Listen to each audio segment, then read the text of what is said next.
Hello everyone, welcome back to the channel. ये कहानी है दो ऐसे चाइल्डहुड फ्रेंड्स की जो कि बाद में लवर्स बन जाते हैं, पर इस जर्नी में उन्हें क्या क्या ट्विस्ट एंड टर्न्स देखने को मिलते हैं, यही हमें इस पूरे ड्रामा में देखने को मिलेगा। तो आइए वीडियो को शुरू करते हैं। एपिसोड की शुरुआत में हमारे मेल और फीमेल लीड दोनों की मॉम्स और कुछ लेडीज को हाइकिंग पर जाता हुआ देखते हैं।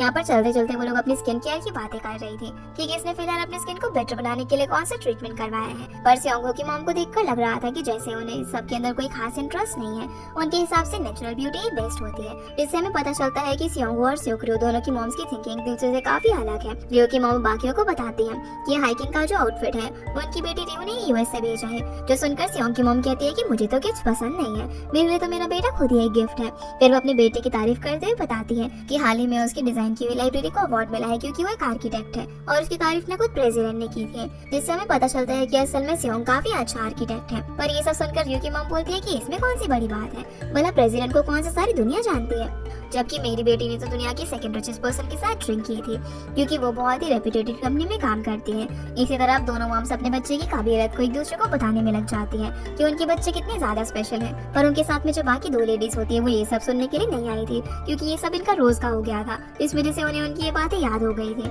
सीन अब यहाँ से शिफ्ट होते और हम एक अवार्ड सेरेमनी को देखते हैं जहाँ पर स्योंग की टेबल लगी हुई थी, लेकिन असल में वो तो एक फ्यूनरल होम के डायरेक्टर से मिलने के लिए गया हुआ था। वो उनसे मिलकर उन्हें बताता है कि वो एक मेमोरियल पार्क डिजाइन करना चाहता है, जिसकी मदद के लिए डायरेक्टर भी मान जाती है। स्योंग उनसे यहाँ पर कुछ सवाल पूछता है जिससे कि उसे काम करने में मदद मिल सके। तो डायरेक्टर कहती है कि मेमोरियल पार्क्स को हमेशा उदास और अकेले दिखाने की जरूरत नहीं है क्योंकि यहाँ पर मौजूद लोग कभी तो जिंदा हुआ करते थे ना। जो सुनकर उसे लॉबी में एक शेल्टर बनाने का आइडिया आता है जो कि लाइब्रेरी और कैफे की तरह दिखेगा और उसके अंदर वो चीजें रखी होंगी जो कि मरे हुए लोगों को कभी बेहद पसंद थी, जिसका ये आइडिया उस डायरेक्टर को काफी ज्यादा पसंद आता है। तभी स्योंग को उसकी फर्म की सीईओ म्यूंग का कॉल आ जाता है जो उसे जल्दी अवार्ड सेरेमनी में आने के लिए कहता है क्योंकि वो स्टार्ट होने वाली थी और उसे अवार्ड मिलने वाला था। दूसरी तरफ इवेंट के अंदर म्यूंग काफी टेंशन में होता है कि स्योंग अभी तक नहीं आया, तभी अवार्ड के लिए स्योंग का नाम लिया जाता है। तो इस वजह से म्योंग अब एक्साइटेड होकर खुद ही अवार्ड लेने के लिए जाने वाला था, लेकिन तभी वहाँ पर स्योंग आ जाता है जिसे वो देखता ही रह जाता है कि ये स्पॉटलाइट उसने उससे छीन ली।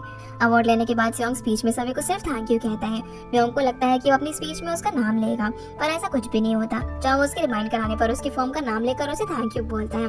सीधा वापस से माउंटेन्स पर आता है जहाँ पर रियो की मॉम टॉप पर पहुंचने के बाद सभी को रियो का वेडिंग इनविटेशन देती है, जिसे देखकर स्योंग की मॉम तो बिल्कुल भी खुश नहीं दिख रही थी। रियो की मॉम अब यहाँ पर उनसे स्योंग के बारे में पूछती है कि क्या वो किसी को डेट नहीं कर रहा है, तो वो इस टॉपिक को अवॉइड करने के लिए बोलने लग जाती है कि उसके पास तो टाइम ही नहीं है किसी को भी डेट करने के लिए, वैसे भी उसके लिए काफी बड़े बड़े लोगों के रिश्ते आए हैं। जिस पर रियो की मॉम बोलती है कि जब तुम्हारे पास वेडिंग कार्ड हो ना तब ये बातें करना, जो सुनकर स्योंग की मॉम वहाँ से चली जाती है। सीन अब यहाँ से हमारी फीमेल लीड रियो पर शिफ्ट होता है जो की फ्लाइट में सो रही थी क्योंकि वापस से कोरिया आ रही थी। एयर होस्टेस जैसे उसे जगाती है तो एकदम से डर जाती है। अब वो जैसे एयरपोर्ट पहुंचती है तो उसे रिसीव करने के लिए उसकी फ्रेंड मोयम वहां पर आती है, जो कि एक दूसरे से काफी सालों बाद मिल रहे थे और एक दूसरे से काफी फनी वे में मिलते हैं। रास्ते में उनकी बातों से हमें पता चलता है कि मोयम एक पैरामेडिक है, और बातों ही बातों में वो यहाँ पर रियो से स्योंग के बारे में पूछती है क्योंकि उसे लगा कि उनकी बात होती होगी क्योंकि वो काफी पुराने दोस्त हैं, पर रियो को भी उसके बारे में ज्यादा नहीं पता था। इधर इवेंट में म्योंग स्योंग से बोलते हैं कि मुझे पता है कि तुम जरूर फिर से किसी फ्यूनरल होम के अंदर गए होंगे, जिस पर वो जवाब देता है कि मैं सिर्फ कल्चरल और हिस्टोरिक कॉन्टेक्स्ट सीखने के लिए चाहता हूँ। स्योंग का अब कुछ और काम था इसीलिए वो जाने लगता है, पर म्योंग वहाँ पर आए बड़े लोगों से मिलना चाहता था, पर स्योंग उसकी बात नजरअंदाज करके वहाँ से चला जाता है। सीनब वापस से रियो पर आता है जो कि मोयम के साथ एक रेस्टोरेंट में जाती है जहाँ वो अक्सर अपने हाई स्कूल के टाइम पर आया करती थी, पर वो खाना उसे काफी ज्यादा स्पाइसी लगने लग जाता है क्योंकि यूएस में इतना टाइम रहने की वजह से उसका टेस्ट काफी बदल चुका था। इतने में रियो किसी को शॉप में आता हुआ देखकर टेबल के नीचे छुप जाती है, जो कि कोई और नहीं असल में उसका भाई डोंगजिन था। डोंगजिन भी जब इन दो लड़कियों को मुंह छुपाते हुए दिखते तो सोचता है कि इन्हें क्या हुआ है, पर फिर इन्हें इग्नोर करके अपना खाना लेकर वहाँ से चला जाता है। पर बाहर निकलते ही उसका फिटनेस ट्रेनर उसे पकड़ लेता है, ये सब खाने के लिए डांटने लग जाता है कि तुम इस तरीके से अपने ट्रेनर का सर्टिफिकेट हासिल नहीं कर सकते और न ही आने वाले कॉन्टेस्ट के अंदर पार्ट ले सकोगे। अब वो उसे फटाफट से 5 मिनट में जिम पहुंचने के लिए बोलता है, उसका खाना खुद ले लेता है।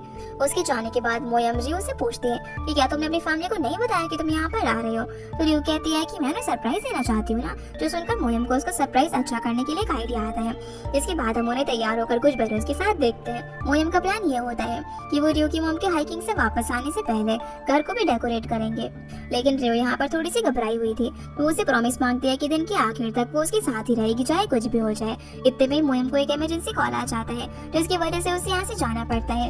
ये देखकर वो काफी ज्यादा परेशान हो जाती है। अब जैसे ही वो आगे बढ़ती है तभी उसे याद आता है कि यहाँ पर एक सोना स्पा हुआ करता था। सीन अभी यहाँ से पास में जाता है। जब वो काफी छोटी थी तो उसकी मॉम जबरदस्ती उसे वहाँ पर नहलाने के लिए लेकर जा रही थी। साथ ही वहाँ पर सेओंग की मॉम भी होती है, जो कि उसे भी जबरदस्ती लेकर जा रही थी, जबकि वो दोनों बिल्कुल भी नहाना नहीं चाहते थे। सेओंग तो असल में वहाँ पर इसलिए नहीं जाना चाहता था क्योंकि वो सिर्फ लेडीज की जगह थी, पर उसकी मॉम के आगे उसकी बिल्कुल भी नहीं चलती। प्रेजेंट में अब ये सब सोचते हुए वो कहती है कि उनकी मॉम कितनी ज्यादा क्रूएल थी, दोनों को एक साथ नहलाया उन्होंने। इतने में वहाँ पर सेओंग आ जाता है, जिसे देखकर उसके हाथ से सारे बलून छूट जाते हैं। सेओंग उससे पूछता है कि तुम यहाँ पर क्या कर रही हो, पर वो उसे उल्टा जवाब देते हुए कहती है कि इससे तुम्हारा कोई मतलब है। तो वो उसे पैर दूर करते हुए कहता है कि मतलब है क्योंकि तुम मेरी प्रॉपर्टी पर खड़ी हो। जो सुनकर वो मुंह बनाकर वहाँ से जाने लगती है, पर इतने में वो सामने से अपनी मॉम को आते हुए देख लेती है और दूसरी तरफ से उसके डैड आ रहे थे, इसीलिए वो पास ही में पड़े एक बॉक्स के अंदर छुप जाती है। जिसे ऐसे देखकर सेओंग काफी हैरान होता है और ये उसे ऐसा करने का कारण पूछता है, पर वो उसे इस बार उसे इसमें हेल्प करने के लिए कहती है। इतने में वहाँ पर सभी लोग आ जाते हैं और सेओंग को वहाँ पर देखकर काफी सरप्राइज होते हैं। तभी रियो की मॉम की नजर वहाँ पर पड़े लावारिस बैग पर पड़ती है, जिसे देखकर वो पुलिस बुलाने की बात कर रहे थे कि किसका बैग यहाँ पर है, पर सेओंग रियो की मदद करने के लिए कह देता है कि ये ना उसी का बैग है। वो लोग अब वहीं पर खड़े होकर इधर उधर की बातें करने लग जाते हैं, जहाँ पर उसे ऐसे बॉक्स के पास खड़ा हुआ देखकर रियो की मॉम पूछती है कि आखिर इसमें ऐसा क्या है जो कि तुम ऐसे इसकी रखवाली कर रहे हो। तो बोलता है कि इसमें ना बिल्कुल बेकार चीज है जिसमें फेंकने वाला हूँ। इस पर डैड बोलते हैं कि ठीक है, जब भी तुम्हें सामान फेंकना होता है ना मुझे बता देना, मैं तुम्हारी मदद करूंगा। अब उनके जाने के बाद भी वो रियो को बॉक्स से बाहर नहीं आने देता और उसे ये सब करने का रीजन पूछता है, पर वो बॉक्स को फाड़ कर वहाँ से बाहर निकल जाती है। अब वो उसे पागल बनाने के लिए फिर से बोलता है कि अरे तुम्हारी मॉम आ रही है। तो सुनकर वो वापस से छुपने लग जाती है, लेकिन वो बोलता है कि सिर्फ मजाक कर रहा था। रियो अब उससे एक और मदद मांगती है और सीधा उसके ऑफिस में घुसकर वॉशरूम यूज करती है। बाहर आने के बाद सेओंग उसे यहाँ की चीजों को छूने से मना करता है, पर वो उसे परेशान करने के लिए जानबूझकर उन सभी चीजों को छूने लग जाती है। जिसके ऐसे बिहेवियर को देखकर रियो उससे बोलती है कि तुम सिर्फ बचपन में ही क्यूट थे, पर सेओंग कहता है कि तुम तो बचपन में भी क्यूट नहीं थी। जो सुनकर वो उसे मारने के लिए आगे बढ़ती है। सेओंग फिर उसकी शादी के लिए अब यहाँ पर उसे कांग्रेचुलेट करता है, लेकिन वो इस बात का कोई भी जवाब नहीं देकर उसका ऑफिस घूमने लग जाती है। किस बीच गलती से उसके ऊपर एक अलमीरा गिरने ही वाली थी, लेकिन सेओंग उसे बचा लेता है, पर उसके ऊपर एक भारी सा स्टैचू गिर जाता है, जिसकी वजह से उसे लग जाती है। जो देखकर सेओंग कहता है कि जब मैं तुम्हारे साथ होता हूँ तो हमेशा मुझे चोटी क्यों लगती रहती है। रियो को अब जैसे ही पता चलता है कि वो स्टैचू काफी हेवी है, तो वो बोर्ड उठाकर चेक करती है, जहाँ पर उसे काफी चोट आई हुई थी। साथ ही उसकी नजर उसके बैग के एक पुराने घाव पर भी पड़ती है, जहाँ से सीन पास में जाते हैं और हम देखते हैं कि जब रियो को कुछ बच्चे परेशान कर रहे थे, पर वो उनसे फाइट बैक कर रही थी। सेओंग भी यहाँ पर उसे उसकी मदद करने के लिए आता है, लेकिन गलती से धक्का लगने की वजह से उसे ही चोट लग जाती है, जिसका निशान आज तक उसकी बैग पर था। अब जैसे ही वो ऑफिस से जाने लग जाती है, तभी सेओंग उसे बोलता है कि ये स्टैचू ना काफी कीमती है, अगर ये टूटा ना तो तुम्हें उसके पैसे भरने पड़ेंगे। जो सुनकर वो घबरा कर उस स्टैचू को देखने लग जाती है और वापस रखकर बोलती है कि नहीं नहीं, ये ना बिल्कुल ठीक है। जिसके बाद वो चली जाती है। सीन शिफ्ट होता है और हम मोएम को देखते हैं, जो कि एक मरीज को हॉस्पिटल लेने के लिए आती है, जो कि एक पार्क में बैठकर शराब पी रहा था, पर वो उनके साथ चलने से साफ साफ मना कर देते हैं, जबकि उसकी कंडीशन काफी खराब थी।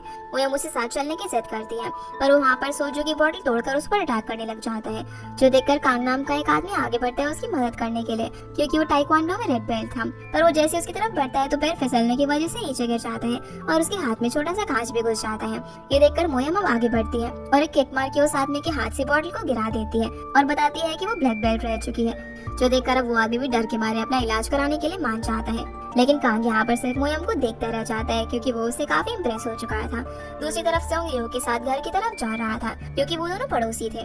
तभी वो रास्ते में एक आदमी को हेलमेट पहने हुए देखकर सोचती है कि उसे भी एक हेलमेट पहन लेना चाहिए, वरना घर जाने के बाद कहीं उसकी मॉम उसका सर ही ना फोड़ दे। अब हेलमेट तो उसे कहीं पर मिलने नहीं वाला था, इसीलिए वो रास्ते में अपना बैग खोलकर उसमें से काफी सारी जैकेट निकाल कर पहन लेती है। जिसकी ऐसी हरकतें देखकर बेचारा सेओंग काफी हैरान था। अब घर के बाहर पहुंचने पर रियो सोंग से उसे मारने के लिए कहती है, ताकि वो देख सके कि उसे लग रही है या फिर नहीं। वो इतनी ज्यादा डरी हुई थी कि वो सेओंग को अपने साथ रात बिताने के लिए कहती है, जिसकी इतनी अजीब बातें सुनकर वो बेचारा खुद ही डर जाता है और उससे पूछता है कि आखिर बात क्या है। मैं बात जानने के बाद ही तुम्हारी मदद कर पाऊंगा। तो वो घबराते हुए उसे बताती है कि मैंने अपनी एंगेजमेंट तोड़ दी, लेकिन यहाँ पर अभी गड़बड़ हो जाती है, क्योंकि उसके ये बोलते ही मॉम डैड पीछे आ जाते हैं, जिन्होंने उसकी ये बात सुन ली थी।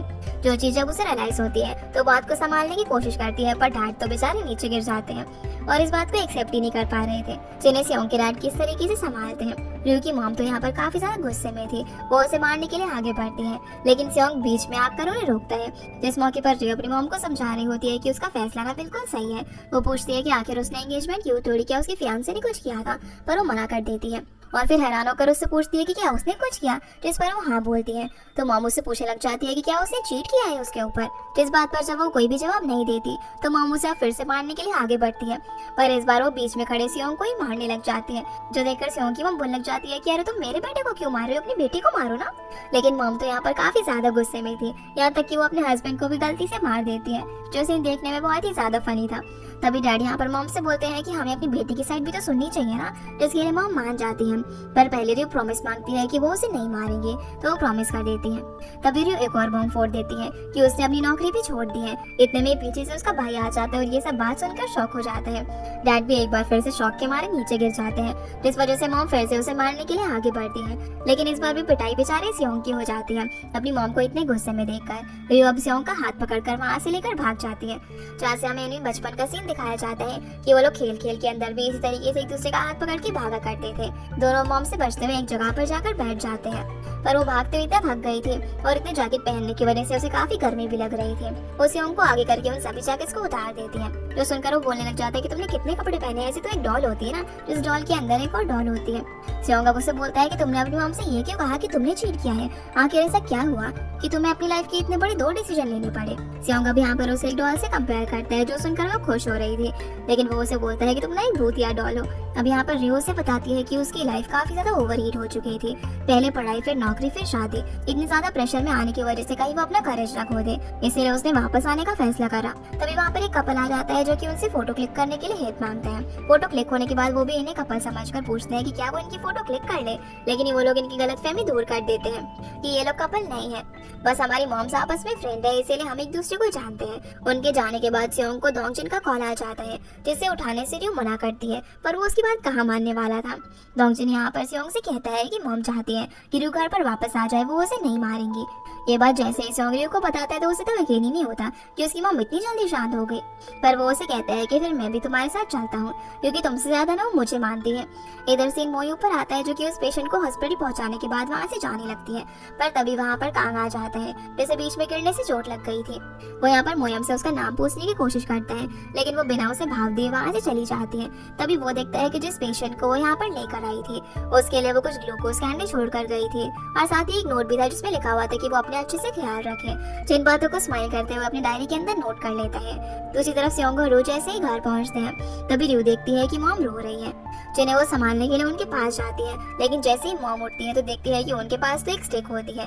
ये देखकर वो समझ जाती है कि आज तो उसकी खैर नहीं है, इसीलिए वो फिर से वहाँ से भागने लग जाती है, पर उसके साथ धोखा हो जाता है क्योंकि सियोंग उसका रास्ता रोक लेता है। मॉम से कहता है कि आपको इसके साथ अब जो भी करना है करो, मेरा काम हो गया। ये बोलकर दरवाजा बंद करके वहाँ से भाग जाता है। जिसे ऐसे देखकर रियो उसे कहती है कि कल ना मैं तुम्हें छोड़ूंगी नहीं, पर मॉम बोलती है कि कल तक जब तुम जिंदा बचोगी तभी कुछ करोगी ना। अब अंदर से हमें रियो के पिटने के बाद चिल्लाने की आवाजें आने लग जाती है। जिसे ऐसे देखकर सियोंग को बचपन का एक दिन याद आ जाता है, जब काफी बच्चे उसे परेशान कर रहे थे, तभी रियो ने आकर उसे बचाया था। वो इन सब बच्चों से आकर कहती है कि आइंदा मेरे बेबी को कभी परेशान मत करना, जो सब याद करके वो काफी स्माइल करता है और बोलता है कि अभी आ गई है तो वापस से सब कुछ लाइवली हो जाएगा। इसके बाद हम सियोंग और रियो के हाई स्कूल का टाइम देखते हैं। रियो यहाँ पर सियोंग को लेकर आई थी ये बोलकर कि उसे ना कुछ काम है और उसे बर्तन धुलवा रही थी as a part time work. इतना काम देखकर वो बेचारा परेशान होकर वहाँ से जाने लग जाता है, पर रियो उसे रोकने के लिए उसके पैर पकड़ लेती है, क्योंकि अगर वो चला गया तो उन्हें काम के पूरे पैसे नहीं मिलेंगे और रियो जो खरीदना चाहती थी वो उसे नहीं ले पाएगी। सियोंग यहाँ से जाने की पूरी कोशिश करता है, लेकिन वो उसे नहीं जाने देती, इसीलिए उसकी बात उसे माननी पड़ जाती है। इसके बाद हम इन्हें एक शॉप में देखते हैं, जहाँ पर रियो अपने पैसे को कुछ डेकोरेटिव स्टार्स खरीदने में खर्च करती है। ये देखकर सियोंग उससे कहता है कि इतनी मेहनत से कमाए हुए पैसों को भला इस तरीके से कौन बर्बाद करता है, पर वो उस पर ध्यान नहीं देती और पार्ट टाइम जॉब के बारे में सोचने लग जाती है। अगली सुबह जैसे ही अब रियो की मॉम किचन में जाती है तो उन्हें राइस कुकर के अंदर एक गिफ्ट मिलता है, जिसके अंदर एक गोल्ड ब्रोच था, जो कि रियो ने उनके लिए वहाँ पर रखा था। मॉम उसे देखकर काफी खुश होती है। जिससे हम समझ पाते हैं कि रियो अपनी मॉम को गिफ्ट देने के लिए सब पार्ट टाइम जॉब वगैरह कर रही थी। सीन अब यहाँ से प्रेजेंट में आता है जहाँ पर मॉम काफी गुस्से में रियो के रूम में जाती है। हम देख पाते हैं कि उसका रूम तब पूरी तरीके से स्टोर रूम बन गया था। मॉम वहाँ पर इतनी जोर से दरवाजा बंद करती है कि अंदर रखा हुआ सामान गिरने की वजह से रियो की नींद खुल जाती है और वो रूफ पर लगे हुए स्टार्स को देखने लग जाती है जिससे उसने हाई स्कूल के टाइम पर खरीदा था। सीन अब यहाँ से स्यूंग पर आता है जिसे देखने से पता चलता है कि वो एक हाई क्लास लाइफस्टाइल जीता है। तभी न्यूज में एक कॉस्मिक इवेंट के बारे में बताया जाता है जिसमें लोगों को मीटियोर शावर देखने के लिए मिलेगा। दूसरी तरफ रियो जब ब्रेकफास्ट के लिए आती है तो बिल्कुल नॉर्मल एक्ट करती है, लेकिन मॉम तो उससे अभी काफी ज्यादा नाराज थी। वो उसे इग्नोर करती है क्योंकि पिछली रात जब मॉम ने उससे पूछा था कि उसकी आगे का प्लान क्या है तो रियो बोलती है कि अभी तुम कुछ टाइम तक मेरे सिर्फ सोने और खाने का प्लान है। जो सुनकर डैड मॉम के हाथों से स्टिक छीन लेते हैं वरना रियो को बहुत ज्यादा मार पड़ने वाली थी। प्रेजेंट में रियो का जवाब सुनने के बाद मॉम उसे खाना भी नहीं देती। इतने में सियोंग और मोयम दोनों वहाँ पर आ जाते हैं जहाँ पर मोयम तो उसे देख रही थी कि कहीं से ज्यादा चोट वगैरह नहीं लगी। मॉम उसे बोलती है कि तुम्हें क्या लगता है कि मैं इसे इतनी बुरी तरह मारूंगी। इस पर वो कहती है कि एक बार तो आपने इसका हाथ भी तोड़ दिया था। सियोंग यहाँ पर आंटी के लिए पंपकिन सूप लेकर आया था जो देखकर मॉम को अच्छा लगता है कि वो उनकी कितनी फिक्र करता है। अब जब सभी लोग ब्रेकफास्ट के लिए बैठते हैं तो ये बोलती है कि कैसा घर है जहाँ पर खुद की बेटी को भूखा रखकर मेहमानों को खाना खिलाया जा रहा है, लेकिन उस पर कोई भी ध्यान नहीं देता। तो मोयम के साथ ही अपना खाना शेयर करती है। तभी वहाँ पर दोंग जनाने लग जाते हैं जो खाने के लिए कंप्लेन करने लगता है। ये सुनकर वो उसे डांटती है कि भला तुम इस तरीके से ट्रेनर कैसे बन पाओगे, जिसके बदले में ओरियो को जॉबलेस पेस्ट बोलता है। ये सुनकर दोनों अब यहाँ पर एक दूसरे के बाल पकड़ लेते हैं जिन्हें ऐसे देखकर मॉम गुस्से में जोर से बर्तन पटकती हैं तो उन्हें देखकर दोनों एक दूसरे के बाल छोड़ देते हैं। पर मॉम वहाँ से एक रूम में जाकर गुस्से में ड्रम बजाने लग जाती है। जहाँ डैड बताते हैं कि जब भी मॉम बहुत ज्यादा गुस्से में होती है ना तो हमेशा गुस्से को कंट्रोल करने के लिए वो जाकर ड्रम्स को बजाने लग जाती हैं, लेकिन उनकी स्किल्स अब काफी ज्यादा अच्छे हो गए थे और वो काफी अच्छा बजाती थी। ब्रेकफास्ट के बाद मोयम अब रियो से उसके फैसलों पर काफी सवाल करती है क्योंकि वो उसे अच्छे से जानती थी कि उसकी जैसी इतनी समझदार लड़की कभी भी ऐसा नहीं करेगी और उसे पूरी सच्चाई बताने के लिए कहती है पर वो कुछ भी नहीं बताती। तभी मोयम के जाने का टाइम हो जाता है इसलिए वो तो यहाँ से चली जाती है। अब रियो अपने बिस्तर पर लेट जाती है और सियोंग को अपने पास बुलाती है जिसके लिए वो बेचारा घबरा जाता है, लेकिन उसके बार बार बोलने पर जैसे वो उसके पास जाता है तो वो उसका गला पकड़ लेती है क्योंकि कल रात वो उसे धोखा देकर यहाँ से भाग गया था। रियो तो उसे यहाँ पर बिल्कुल भी छोड़ ही नहीं रही थी पर उसकी मम सही टाइम पर आकर सियोंग को बचा लेती है। जिसकी इतनी फिक्र करता हुआ देखकर रियो कहती है कि आप ना आपसे इसे अपना ही बेटा बना लो और मम उसे उठकर राइस केक को सियोंग के ऑफिस में पहुँचाने के लिए कहती है जो की खास उसने उसके लिए मंगवाए थे। जिनके बीच की ऐसी बॉन्डिंग देखकर वो कहती है कि मेरी आंखों में तो आंसू ही आ गए। सीन अब शिफ्ट होता है और हम म्योंग्यू को देखते हैं जो कि अपने क्लाइंट के घर की विंडो के प्लेसमेंट के लिए काफी परेशान था, जबकि उसकी असिस्टेंट लीना यहाँ पर बैठकर सियोंग की फोटोज को अरेंज कर रही थी। इतने में सियोंग रियो के साथ यहाँ पर पहुंच जाता है। रियो को यहाँ पर देखकर म्योंग काफी खुश होता है क्योंकि उसने उसके बारे में काफी सुना था कि वो सियोंग की काफी पुरानी दोस्त है, पर आज उससे मिलकर वो उससे काफी खुश होता है और उसे ओपनिंग पार्टी में इनवाइट भी करता है। पर लीना तो यहाँ पर उसे सियोंग के बारे में शुरू से हर बात जानना चाहती थी तो रियो उसे बताना शुरू करती है कि सियोंग फ्रांस में पैदा हुआ था। वो गर्मियों का दिन था जब उसे पहली बार मिली थी। उस टाइम वो काफी डरपोक किस्म का बच्चा था क्योंकि फ्रांस से आने की वजह से उसे कोरियन लैंग्वेज नहीं आती थी, जो देखकर रियो डिसाइड करती है कि वो उसका बेबी की तरह ख्याल रखेगी। इसीलिए जब भी सियोंग की मॉम अपने काम की वजह से उसे उनके घर पर छोड़कर जाती थी तो वो आपस में काफी ज्यादा खेलते थे, यहाँ तक कि गेम के अंदर उन्होंने एंगेजमेंट भी कर ली थी। वो साथ में खाना भी खाया करते थे। वो अपनी प्लेट का सारा खाना उससे शेयर करती थी। वही थी जिसने की उसके सोशल डेवलपमेंट में काफी मदद की। जिसकी ऐसी बातें सुनकर म्योंग तो रोने लग जाता है, पर तभी पीछे से सियोंग आकर कहता है कि ऐसे सिर्फ तुम्हें लगता है, आइंदा अगर तुमने मेरे बारे में गलत र्यूमर्स फैलाए ना तो मैं तुम पर केस कर दूंगा। और वो सभी से कहता है कि इसकी ना सारी बातें झूठी हैं। फिर अब हमें यहाँ पर ये सारी चीजें सियोंग की साइड से दिखाई जाती है। जब वो रियो से पहली बार मिला था तो उसके मुंह पर मिट्टी लगी हुई थी। वो काफी अग्रेसिव भी थी, यहाँ तक कि उसने तो उसका जीना भी मुश्किल कर दिया था। जब वो वॉशरूम यूज करने के लिए गया था तो वहाँ पर भी घुस गई थी और जो खाना उसे पसंद नहीं था वो हमेशा उसके प्लेट में डाल दिया करती थी। इसके अलावा उसने उसकी पॉकेट मनी भी छीनना शुरू कर दिया था, जिसके बदले में वो चॉकलेट्स वगैरह सब खाया करती थी। इस पर रियो से कहती है कि तुम्हें तो ठीक से वॉशरूम भी यूज नहीं करना आता था। अब इन दोनों को इस तरीके से बच्चों की तरह लड़ते हुए देखकर म्योंग और लीना समझ जाते हैं कि ये दोनों काफी पुराने दोस्त हैं और वहाँ से बाहर चले जाते हैं। उसी वक्त म्योंग को किसी का कॉल आ जाता है। इसके बाद हम रियो की मॉम को मार्केट से सामान लाता हुआ देखते हैं। तभी वो नोटिस करती है कि हर कोई रियो के बारे में बात कर रहा था कि कैसे उसने अपने फियांसे पे चीट किया जिसकी वजह से एंगेजमेंट टूट गई और जरूर उसने जॉब छोड़ी नहीं होगी बल्कि उसकी कंपनी वालों ने उसे जॉब से निकाल दिया। ये सब सुनकर मॉम उन लेडीज के पास जाकर खड़ी हो जाती है, लेकिन फिर कुछ भी नहीं बोलती और गुस्से में वहाँ से जाकर अपनी सहेली के घर चली जाती है और बाहर जो कुछ भी गॉसिप चल रही है इसके बारे में बताती है। तो उनकी फ्रेंड बोलती है कि इसमें गलती तो तुम्हारी है ना, तुम्हें सबके सामने इस तरीके से रियो को नहीं पीटना चाहिए था। जो भी बात थी घर में आपस में जाके कर लेते ना। फिर मॉम अब यहाँ पर सियोंग की मॉम के बारे में पूछती है तो बोलती है कि उन्होंने सियोंग के ऑफिस की ओपनिंग पार्टी में ही सिस्टर्स को भी बुलाया है। ये सुनकर मॉम हैरान होती है क्योंकि आखिरी बार वो ही सिस्टर्स से रियूनियन के टाइम में मिले थे और ऊपर से सियोंग की मॉम तो ही सिस्टर्स के इतनी ज्यादा क्लोज भी नहीं थे, तो फिर उन्होंने उन्हें ओपनिंग पार्टी के अंदर क्यों इनवाइट किया। इस पर उनकी फ्रेंड कहती है कि इसका कारण भी तुम खुद हो, क्योंकि तुम्ही ने पहले अपनी बेटी का शो ऑफ किया था कि वो यूएस में बड़ी कंपनी में है और किसी इंटरनेशनल लॉयर के साथ शादी करने वाली है, तो अपने बेटे का सक्सेस भी तो दिखाने के लिए सियोंग की मॉम ने उन्हें इनवाइट किया है। जो सुनकर वो चुप हो जाती है। अब रात को हम रियो को देखते हैं जो कि टेरेस पर अपने लिए डिनर बनाती है। तभी मोयम वहाँ पर आ जाती है जो कि उसे इस तरीके से डिनर बनाती है उसकी तारीफ करती है। साथ ही वो यहाँ पर सियोंग को भी इनवाइट करती है, जिसे रियो रोकने की कोशिश करती है पर मोयम नहीं मानती। दूसरी तरफ हम रियो के पेरेंट्स को देखते हैं जहाँ एक तरफ उसके ऐसे फैसले की वजह से मॉम तो काफी परेशान थी, लेकिन डैड एकदम शांत होते हैं। मॉम को यहाँ पर ऐसा लग रहा था कि वो प्रॉब्लम को फेस करना नहीं चाहते, इसलिए गुस्से में चली जाती है, पर डैड को लगता है कि वो शायद रियो के एक्स फियांसी की फैमिली के लिए कंपैटिबल नहीं थे। सेना वापस से रियो पर आता है जो कि काफी अच्छे से खाना बना रही थी। इतने में सियोंग वहाँ पर आ जाता है, जिसे देखते ही रियो का मूड फिर से खराब हो जाता है। मोयम तो अब यहाँ से कुछ ड्रिंक लेने के लिए चली जाती है। रियो अब यहाँ पर सियोंग से बोलती है कि तुम तो कुछ ज्यादा ही बिजी थे ना, तो यहाँ पर कैसे आ गए। यहाँ से अब हम देखते हैं कि जब सियोंग रियो को रूमर्स फैलाने के लिए डांट रहा था, तभी म्यूंग वहाँ पर घबराते हुए आता है और बताता है कि उनका टाउन हाउस प्रोजेक्ट डिले हो गया क्योंकि मटेरियल और कंस्ट्रक्शन के कॉस्ट अचानक से बढ़ गए और उन्हें तब तक पेमेंट नहीं मिलेगी जब तक कंस्ट्रक्शन फिर से स्टार्ट नहीं हो जाता, तो इसके लिए पैसे अब कहाँ से लेकर आएंगे।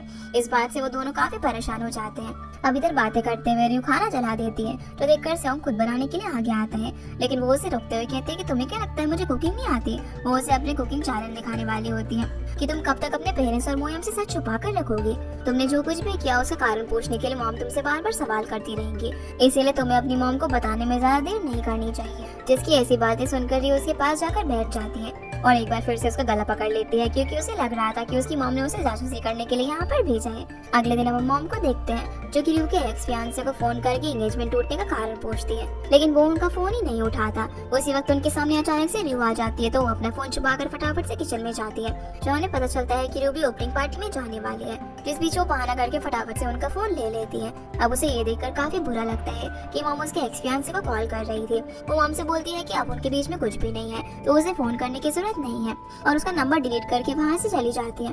दूसरी तरफ हम म्यूंग को देखते हैं जो कि सियोंग को एक इंटरव्यू के बारे में बताता है कि एक रिपोर्टर उससे वो सीनियर सेंटर के बारे में सवाल करना चाहता है जो कि उन्होंने बनाया था, पर उससे बड़ी प्रॉब्लम उनके लिए भी पैसा थी कि प्रोजेक्ट्स कंटिन्यू करने के लिए वो पैसा कहाँ से लेकर आएंगे। तभी वो वहाँ पर उस रिपोर्टर को देखते हैं जो कि इंटरव्यू लेने वाला था, जो कि सड़क पर एक ओल्ड लेडी की मदद करने के लिए जाता है और ये वही पर्सन है जो कि पार्क में मोयम की मदद करने चाहता था। ये सब देखकर सियोंग भी वहाँ पर उस लेडी की मदद करने के लिए आ जाता है और दोनों उनकी जो कार्ट होती है उसको जंकयार्ड तक पहुँचाते हैं, लेकिन इतने में उन दोनों की हालत बहुत ही ज्यादा खराब हो गई थी। वो लोग इस बात से हैरान थे कि ये लेडी ये काम रोज करती है। इसके बाद हम रियो को देखते हैं जो कि बहुत ही ज्यादा दुखी थी। वो अपने ऑफिस का टाइम याद करती है, जहाँ हम देखते हैं कि रियो को सिर्फ इस वजह से ऑफिस से निकाल दिया गया क्योंकि वो अपने काम में बहुत ही ज्यादा माहिर थी और कोरियन होने की वजह से उसके साथ काफी डिस्क्रिमिनेशन होता था। जिस बात का रियो को काफी बुरा लगता है, वो बहुत ही ज्यादा रोती है। इस टाइम पर उसे किसी इंसान की जरूरत थी जो कि उसे संभाल सके, उसे कंफर्ट कर सके, इसीलिए वो अपने फियांसे को कॉल करती है, लेकिन उसको कोई भी रिप्लाई नहीं आता। पर जब वो उससे मिलने के लिए पार्टी में जाती है तो देखती है कि वो किसी और लड़की के साथ उसे चीट कर रहा था। इतनी सारी चीजें रियो ने अपने मन में दबाई हुई थी। इतने में लास्ट स्टॉप आ जाता है, पर रियो उतरने के बाद वापस से उसी बस के अंदर चढ़ जाती है, जिसे ऐसे देखकर ड्राइवर भी हैरान हो जाता है क्योंकि उसके पास करने के लिए कुछ भी नहीं था। फिर हम सियोंग को देखते हैं जहाँ पर कांग उससे सवाल करते हैं कि वर्ल्ड की टॉप 11 कंपनी में काम करने के बावजूद आपको अपना स्टार्टअप शुरू करने का ख्याल कैसे आया। इस पर रियो जवाब देते हैं कि भले ही वर्ल्ड की टॉप कंपनी में था, लेकिन ऐसे काफी फैसले थे जो कि वो खुद नहीं ले सकता था, इसलिए यही कारण था कि उसने अपना काम शुरू करने का ख्याल आया और उसके पास सोचने की सारी फ्रीडम थी। लेकिन अब उसे अपने फैसले पर रिग्रेट हो रहा था कि उसका फैसला सही होगा या फिर नहीं। यहाँ से फिर हम सियोंग के पेरेंट्स को देखते हैं जहाँ पर उनकी बातों से हमें पता चलता है कि डैड सियोंग के ऑफिस की ओपनिंग सेरेमनी में नहीं आ पाएंगे और साथ ही उनके रिलेशन मॉम से इतने अच्छे भी नहीं थे। रात में फिर वो घर जाते वक्त एक प्लान खरीद लेती है और जब वो घर पर जा रही थी तो उसके घर से सियोंग बाहर आता है, जिसे वो उसे एज ओपनिंग सेरेमनी के लिए गिफ्ट देती है और उसे कहती है कि जैसे जैसे इस पर लीव्स निकलना शुरू होंगे वैसे ही तुम्हारी कंपनी ग्रो होती रहेगी। पर सियोंग को लगता है कि कहीं वो उसे कर्ज ना दे रही हो। वो उसे कल ये गिफ्ट देने के लिए बोलता है, लेकिन वो बताती है कि कल वो नहीं आएगी क्योंकि वो बिजी है। इतना कहकर अंदर चली जाती है। अगले दिन मॉम जब ओपनिंग सेरेमनी के लिए तैयार हो रही थी तब उन्हें वो गोल्ड ब्रोच नहीं मिल रहा था जो कि रियो ने उन्हें गिफ्ट किया था। रियो उसे ढूंढने के लिए जब मदद कराती है तो वो देखती है कि उसने यूएस से मॉम को अभी तक जो भी कॉस्मेटिक्स भेजे थे वो उन्होंने यूज यूज ही नहीं किए थे, ये सोचकर कि वो उन्हें अच्छे ओकेजन पर यूज करेगी। इस वजह से वो पड़े पड़े एक्सपायर हो चुके थे। लेकिन मॉम जल्दी में थी, इस वजह से इस बात का जवाब दिए बिना ही वहाँ से चली जाती है। फिर हम सेरेमनी का सीन देखते हैं जहाँ पर सेयोंग की मॉम ने अपनी सारी फ्रेंड्स को बुलाया हुआ था।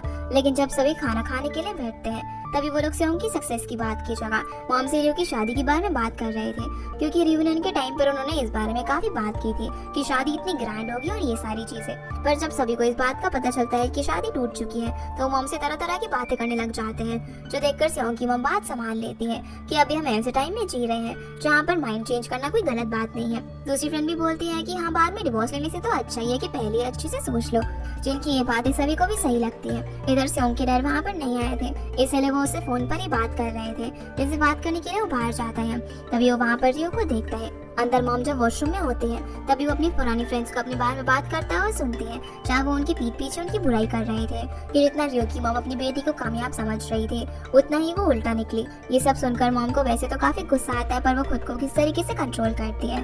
बाहर अब रियो अपनी मॉम से मिलने के लिए आई थी तो सेयोंग उन्हें ढूंढने के लिए चला जाता है। तभी पीछे से रियो की मॉम आ जाती है, जो उसे यहाँ पर देखकर बिल्कुल भी खुश नहीं थी। उन्हें डर था कि कहीं उनकी फ्रेंड्स उसे ना देख ले। रियो अपनी मॉम को यहाँ पर वो ब्रश देने के लिए आई थी जो कि उसने ढूंढ लिया था, पर उसने नहीं सोचा था कि उसके यहाँ पर आने से उसकी मॉम शर्मिंदा होगी। इतने में मॉम की फ्रेंड्स भी वहाँ पर आ जाती हैं। तो इनके सामने मॉम ऐसे दिखाती है कि रियो ने अपनी जॉब के बीच में ब्रेक लिया है, क्योंकि वो फैमिली को काफी मिस कर रही थी और दूसरी बड़ी कंपनी से उसे ऑफर आ रहे हैं। जो सब सुनकर रियो को काफी बुरा लगता है कि वो सबसे कैसे झूठ बोल रही है। यहाँ तक कि दूर से सेयोंग भी ये सब कुछ देखकर दुखी हो रहा था। अब घर आने के बाद मॉम रियो से कहती है कि तुम यूएस वापस जाओगे। रियो कहती है कि आप तो कभी चाहती ही नहीं थी ना कि मैं वापस आऊँ, इसीलिए आपने मेरे कमरे को भी स्टोर रूम बना दिया। जो सुनकर मॉम को काफी गुस्सा आ जाता है, वो उसका सामान अब घर से निकालने लग जाती है। मॉम उसे बोलती है कि तुमने जो कुछ भी इतनी मेहनत से इतने सालों में हासिल किया था तुमने खुद अपने हाथों से बर्बाद कर दिया। मॉम बोलती है कि मैंने तुम्हें इतने अच्छे से बड़ा किया है, मेरी लाइफ चाहे कितनी भी पथेटिक क्यों ना हो, लेकिन तुम हमेशा अच्छी लाइफ जियोगे। तुमने ना मुझे बिट्रे किया है ये सब करके। जो बोलती है कि अपनी जॉब छोड़कर और एंगेजमेंट तोड़कर मैंने आपको बिट्रे किया है। आपको पता भी है वहाँ पर मेरी लाइफ कितनी ज्यादा मिजरेबल थी। इस पर मॉम कहती है कि जो भी हो तुम अकेली नहीं हो जो कि इतनी हार्डशिप फेस कर रही हो, सभी लोग ऐसा करते हैं, लेकिन अब तुमने देखो क्या कर लिया है अपना। पूरे दिन सोती रहती हो और पागलों की तरह यहाँ वहाँ घूमती हो। इस पर वो कहती है कि मॉम आपको पता है ना कि मैंने कितनी ज्यादा मेहनत की थी, वहाँ पर मैं ठीक से सो भी नहीं पाती थी, मैं बहुत ही ज्यादा एग्जॉस्ट हो गई थी, इसलिए मैं यहाँ पर आ गई। तो क्या आप एक बार के लिए मेरे साथ खड़े रहकर मुझे ये नहीं बोल सकती कि मैंने बहुत ही अच्छा किया है? क्या आप मुझे थोड़ा ब्रेक भी नहीं लेने दे सकती? मॉम बोलती है कि हाँ मुझे पता है तुम बहुत ज्यादा मेहनत करके यहाँ तक पहुँची हो। यूएस जाने के लिए तुम्हें फुल स्कॉलरशिप मिली थी और तुमने अपना लिविंग एक्सपेंस भी वहाँ पर खुद ही अर्न किया, लेकिन अब मैं ये सब कुछ ऐसे वेस्ट होता हुआ नहीं दे सकती। तुम मेरा प्राइड हो। जिन्हें सुनकर रियो रोते हुए बोलती है कि क्या आप मुझे अपने प्राइड की तरह ना देखकर ये सोच सकती है कि मैं आपकी बेटी हूँ? आपकी चीजों के लिए, आपकी ड्रीम के लिए मैं भला अपनी लाइफ से क्यों कवर अप करूँ? ये बोलकर वो गुस्से में यहाँ से चली जाती है। जहाँ घर के बाहर सेयोंग भी था, वो भी अब उसके पीछे पीछे आ जाता है। वो एक पार्क में बैठी हुई थी क्योंकि उसे उसकी काफी फिक्र हो रही थी, पर वो उसे एकदम से देखते ही काफी डर जाता है क्योंकि वो एक घोस्ट की तरह लग रही थी। रियो अब जंगल जिम पर चढ़ जाती है और सोचती है कि सेयोंग तो अब भी पहले की तरह डरता होगा, लेकिन वो तो उससे पहले ऊपर चढ़ जाता है। दोनों एक दूसरे से अपने बचपन की बातें शेयर करते हैं कि कैसे वो इसी तरीके से यहाँ पर बैठा करते थे। इतने में बारिश भी शुरू हो जाती है तो सेयोंग उसे नीचे आने के लिए बोलता है, लेकिन वो नहीं आती। इसलिए वो अपने लिए अम्ब्रेला खरीद कर लेकर आता है तो रियो भी उसके अंदर आ जाती है। अभी रियो को एक किस्सा याद आता है, जब वो छोटे थे तब वो सेयोंग को ऊपर ही छोड़कर यहाँ से भाग गई थी और सेयोंग यहाँ पर पूरी रात रो रहा था जब तक कुछ लोगों ने उसकी मदद नहीं की। ये सब पुरानी चीजों को याद करके वो काफी हंस रही थी, जिसे देखकर सेयोंग अम्ब्रेला बंद कर देता है और उसे कहता है कि तुम्हें खुद को हंसने के लिए इतना फोर्स करने की जरूरत नहीं है। जो बातें सुनते ही वो रोने लग जाती है क्योंकि वो सच कह रहा था और उससे पूछती है कि क्या उसने उनकी बातें सुन ली थी, तो वो हाँ बोलता है। दूसरी तरफ मॉम रियो का सूटकेस वापस से रूम में रख देती है और फिर बिस्तर लगाते वक्त उनकी जेब से वो ब्रश गिर जाता है, जिसे अपने ड्रेस में लगाकर वो रोने लग जाती है क्योंकि उन्हें ये बात रियलाइज हो चुकी थी कि वो अपनी बेटी के साथ काफी गलत कर रही थी। इधर जी रोने के बाद सेयोंग से कहती है कि मेरी मॉम ने मुझे हेट करती है, तो सेयोंग उसे कहता है कि तुम किसी को पसंद किए बिना हेट नहीं कर सकते। तभी रियो एक शूटिंग स्टार देखती है, उसी वक्त एक और शूटिंग स्टार गिरता है जिसे देखकर रियो विश मांगती है। सेयोंग को तो ये सब काफी बचकानी हरकतें लगती है, लेकिन उसके साथ वो भी विश मांगने लग जाता है। रियो यहाँ पर उससे उसके विश के बारे में पूछती है तो बोलता है कि मैंने मांगा कि मेरी कंपनी का डाउनफॉल ना हो। तो रियो को लगता है कि जरूर इसकी कंपनी में कुछ हुआ है। उसके पूछने पर वो कहता है कि मैंने काफी बड़ा रिस्क लिया है, कहीं मेरा फैसला गलत ना हो, क्योंकि हमारे पास अभी कोई भी नया क्लाइंट नहीं है और ना ही हमारे डिजाइन के पैसे मिल रहे हैं। ये सुनकर रियो उन लोगों से लड़ने निकल पड़ती है जिनके पास उसके पैसे थे। ये देखकर वो उसे समझाता है कि उसे भूख लगी है ना, तो वो सबके साथ फूड स्टॉल पे लेकर जाता है। अगले दिन हम देखते हैं कि रियो अपनी मॉम के उठने से पहले ही कुछ डॉक्यूमेंट्स लेकर घर से चली जाती है, जो कि शायद किसी जॉब की तलाश में गई थी। दूसरी तरफ ऑफिस में क्लाइंट को लीना ने विंडो ईस्ट फेस रखने के लिए मना लिया रहा था, जिस बात से वो लोग काफी खुश थे क्योंकि प्रोजेक्ट पूरा होने के बाद उन्हें पैसे मिलेंगे। पर सेयोंग अभी तक ऑफिस में नहीं आया था। अब शाम को जैसे ही रियो वापस से घर आती है तो देखती है कि उसका रूम पहले की तरह किसी ने अरेंज कर दिया था, जिसे देखकर वो काफी ज्यादा हैरान हो जाती है और भागते हुए अपनी मॉम के पास जाती है, जहाँ मॉम उसे अपने साथ हाथ धोकर खाना खाने के लिए कहती है। डैड बताते हैं कि इस काम में सेयोंग ने उनकी मदद की थी। फिर हम देखते हैं कि असल में मॉम ने सेयोंग को रियो का रूम पहले की तरह अरेंज करने के लिए हेल्प मांगी थी, क्योंकि वो अपनी बेटी को लगेज की तरह ऐसे स्टोर रूम में नहीं देख सकती थी, और क्योंकि सेयोंग एक आर्किटेक्ट था तो उसने अपना पूरा बेस्ट दिया रियो के रूम को रिक्रिएट करने में। यही वजह थी कि वो ऑफिस नहीं जा पाया। रियो अब काफी ज्यादा खुश भी होती है कि उसकी मॉम ने उसका दिया हुआ ब्रॉच भी लगाया हुआ था, जिसका मतलब था कि अब उनके बीच में सब कुछ सॉल्व हो चुका था। अब जब वो खाना शुरू करती है तो वो उसे काफी पसंद आता है। खाने के बाद वो जैसे ही सोने के लिए जाती है तो अपने छत पर लगे हुए स्टार को देखकर काफी सरप्राइज होती है, क्योंकि वो सभी ग्लो कर रहे थे। वो जल्दी से अब सेयोंग को फोन करती है और स्टार्स के बारे में पूछती है, जिस पर वो कहता है कि तुम्हें क्या सिर्फ स्टार्स देखे? मैंने हर वो चीज रखा है जिससे तुम्हारा एम्बैरेसिंग मोमेंट जुड़ा हुआ हो, जैसे वो टेबल जिसमें उसने अपना लव लेटर लिखा हुआ था। सेयोंग अब उसे कर्टेन्स बंद करने के लिए कहता है, लेकिन वो उसके अपोजिट कर्टेन्स खोल देती है। तभी उसके सामने वाले विंडो पर सेयोंग होता है, जिसे देखकर वो बोलता है कि मुझे मेरे विंडो के बाहर खराब चीजें देखने का बिल्कुल भी मन नहीं था, इसलिए उसे कर्टेन्स क्लोज रखने के लिए बोल रहा था। रियो कहती है कि तुम्हें फर्क नहीं पड़ना चाहिए कि तुम्हारे विंडो के बाहर क्या है, क्योंकि तुम अभी यहाँ पर नहीं रहते। पर वो कहता है कि मैं वापस आ गया हूँ और अब से यही रहूंगा। रियो सुनकर वो उसे देखती रह जाती है। फिर हमें यहाँ से एक पास का सीन दिखाया जाता है, जब रियो अपने कमरे में स्टार्स लगा रही थी तब वो गिरने ही वाली थी, लेकिन सेयोंग उसे आकर बचा लेता है और दोनों सीधा बेड के ऊपर गिरते हैं। पर इस मोमेंट में इतनी ज्यादा क्लोज थे कि काफी नर्वस हो रहे। बाद में हमें हाई स्कूल का टाइम दिखाया जाता है, जहाँ पर आज सेयोंग का स्विमिंग कंपटीशन था, जिसे जीतने के बाद उसका सिलेक्शन नेशनल टीम में हो जाएगा। पर उसके पेरेंट्स काम की वजह से उसके कंपटीशन देखने के लिए नहीं आ पाए थे, जिस बात से वो दुखी था, लेकिन कोच उसका हौसला बढ़ाते हैं। अब जैसे वो पूल के पास आता है तो ऑडियंस में बैठी हुई रियो उसको काफी चेयर कर रही थी, जिसे ऐसे देखकर वो एम्बैरेस फील करने लग जाते हैं कि यार ये कहाँ से आ गई। तभी रियो से कहती है कि बिना मैच जीते तुम घर वापस मत आना। इतने में कंपटीशन शुरू हो जाता है, जहाँ बाकी कॉम्पिटिटर्स को अच्छे परफॉर्म करते हुए देखकर रियो टेंशन में आ जाती है कि कहीं सेयोंग हार ना जाए। रियो यहाँ पर बहुत जोर से चिल्लाती है। तभी सेयोंग की नींद खुल जाती है। इसका मतलब सेयोंग अपने पुराने दिनों को सपने में देख रहा था, लेकिन रियो असलियत में चिल्ला रही थी, जिसे सेयोंग अपने विंडो से पूछता है कि क्या हुआ है, तुम्हें पता नहीं है कि टाइम क्या हो रहा है? तो रियो से बता देती है कि अभी तो रात के 3 बज रहे हैं, तुम्हें इतना भी नहीं पता क्या? लेकिन इतनी रात को नींद खुलने की वजह से बेचारा सेयोंग परेशान हो गया था, जो देखकर रियो बोलती है कि लगता है कि बेबी सो नहीं पा रहा है, क्या मुझे तुम्हारे लिए लोरी गानी पड़ेगी? अब क्योंकि रियो यहाँ पर एक हॉरर मूवी देख रही थी तो सोंग्यो यहाँ पर उसे उसका स्पॉइलर बता देता है, जिससे रियो को काफी गुस्सा आ जाता है। वो उसे सुनाने लग जाती है, लेकिन वो अपने कानों में बर्ड्स लगाकर सो जाता है और फिर से वही सपना देखता है जहाँ वो अपना स्विमिंग कंपटीशन जीत जाता है। ये देखकर रियो बहुत ही ज्यादा खुश होती है। अगले दिन जब सोंग्यो जॉगिंग करके आता है तो उसकी मॉम उसे साथ में ब्रेकफास्ट करने के लिए कहती है, क्योंकि उनकी फैमिली काफी टाइम बाद इकट्ठा हुई थी। तभी वहाँ पर डैड भी आ जाते हैं। ब्रेकफास्ट के दौरान मॉम सोंग्यो से कहती है कि उन्हें एक डिश बनाने के लिए सामान नहीं मिल रहा था, जो कि वो फ्रांस में अक्सर खाया करते थे, पर उसे तो ये चीज याद भी नहीं थी क्योंकि वो उस टाइम काफी छोटा था। मॉम यहाँ पर बोलती है कि उन्हें ना काफी अच्छा लग रहा है कि उनकी फैमिली साथ में है और वो उनके साथ रह रहा है, पर सोंग्यो कहता है कि मैं यहाँ पर सिर्फ इसलिए रह रहा हूँ क्योंकि ये जगह मेरे स्टूडियो से पास में है। असल में सोंग्यो के पेरेंट्स हमेशा काम की वजह से बिजी रहते थे, जिसकी वजह से उनके साथ ज्यादा अच्छी बॉन्डिंग नहीं थी। सोंग्यो फिर मॉम से पूछता है कि आपको वापस से काम कब असाइन किया जा रहा है। इस पर वो कहती है कि क्या तुम चाहते हो कि मैं फिर से यहाँ से चली जाऊँ? तो सोंग्यो कहता है कि नहीं, मैंने इसलिए पूछा क्योंकि आप ज्यादा टाइम तक कोरिया में नहीं रुकती हो ना। जिसके बाद वो भी यहाँ से चला जाता है। अब वो जैसे अपने ऑफिस पहुँचता है तो लीना उसका एक जबरदस्त वेलकम करती है, जिसे सोंग्यो काफी डर जाता है और उससे कहता है कि तुम्हारे ऐसा करने से कोई मर सकता था। तभी हंगचन वहाँ पर आकर बताता है कि उन्हें एक बहुत ही बड़ा ऑफर मिला है। वो कहता है कि दान्योंग मेडिकल फाउंडेशन वाया ग्रुप के साथ पार्टनरशिप करके एक ऐसा प्रोजेक्ट बिल्ड कर रहे हैं जो कि सिर्फ कोरिया के टॉप 1% लोगों के लिए रिजर्व्ड है। वो इस चीज की वजह से इतना खुश था, उसे ऐसा लग रहा था कि ये सब उसकी वाइफ के फॉर्चून देखने की वजह से हुआ है। पर सोंग्यो को लगता है कि ये सब रियो के दिए हुए प्लान की वजह से हुआ है, क्योंकि उसने बोला था कि जब तक उसके प्लान पर लीव आते रहेंगे तब तक उनकी कंपनी ग्रो होती रहेगी। तो सुनकर होंग जल्दी से प्लान को पानी देने के लिए चला जाता है।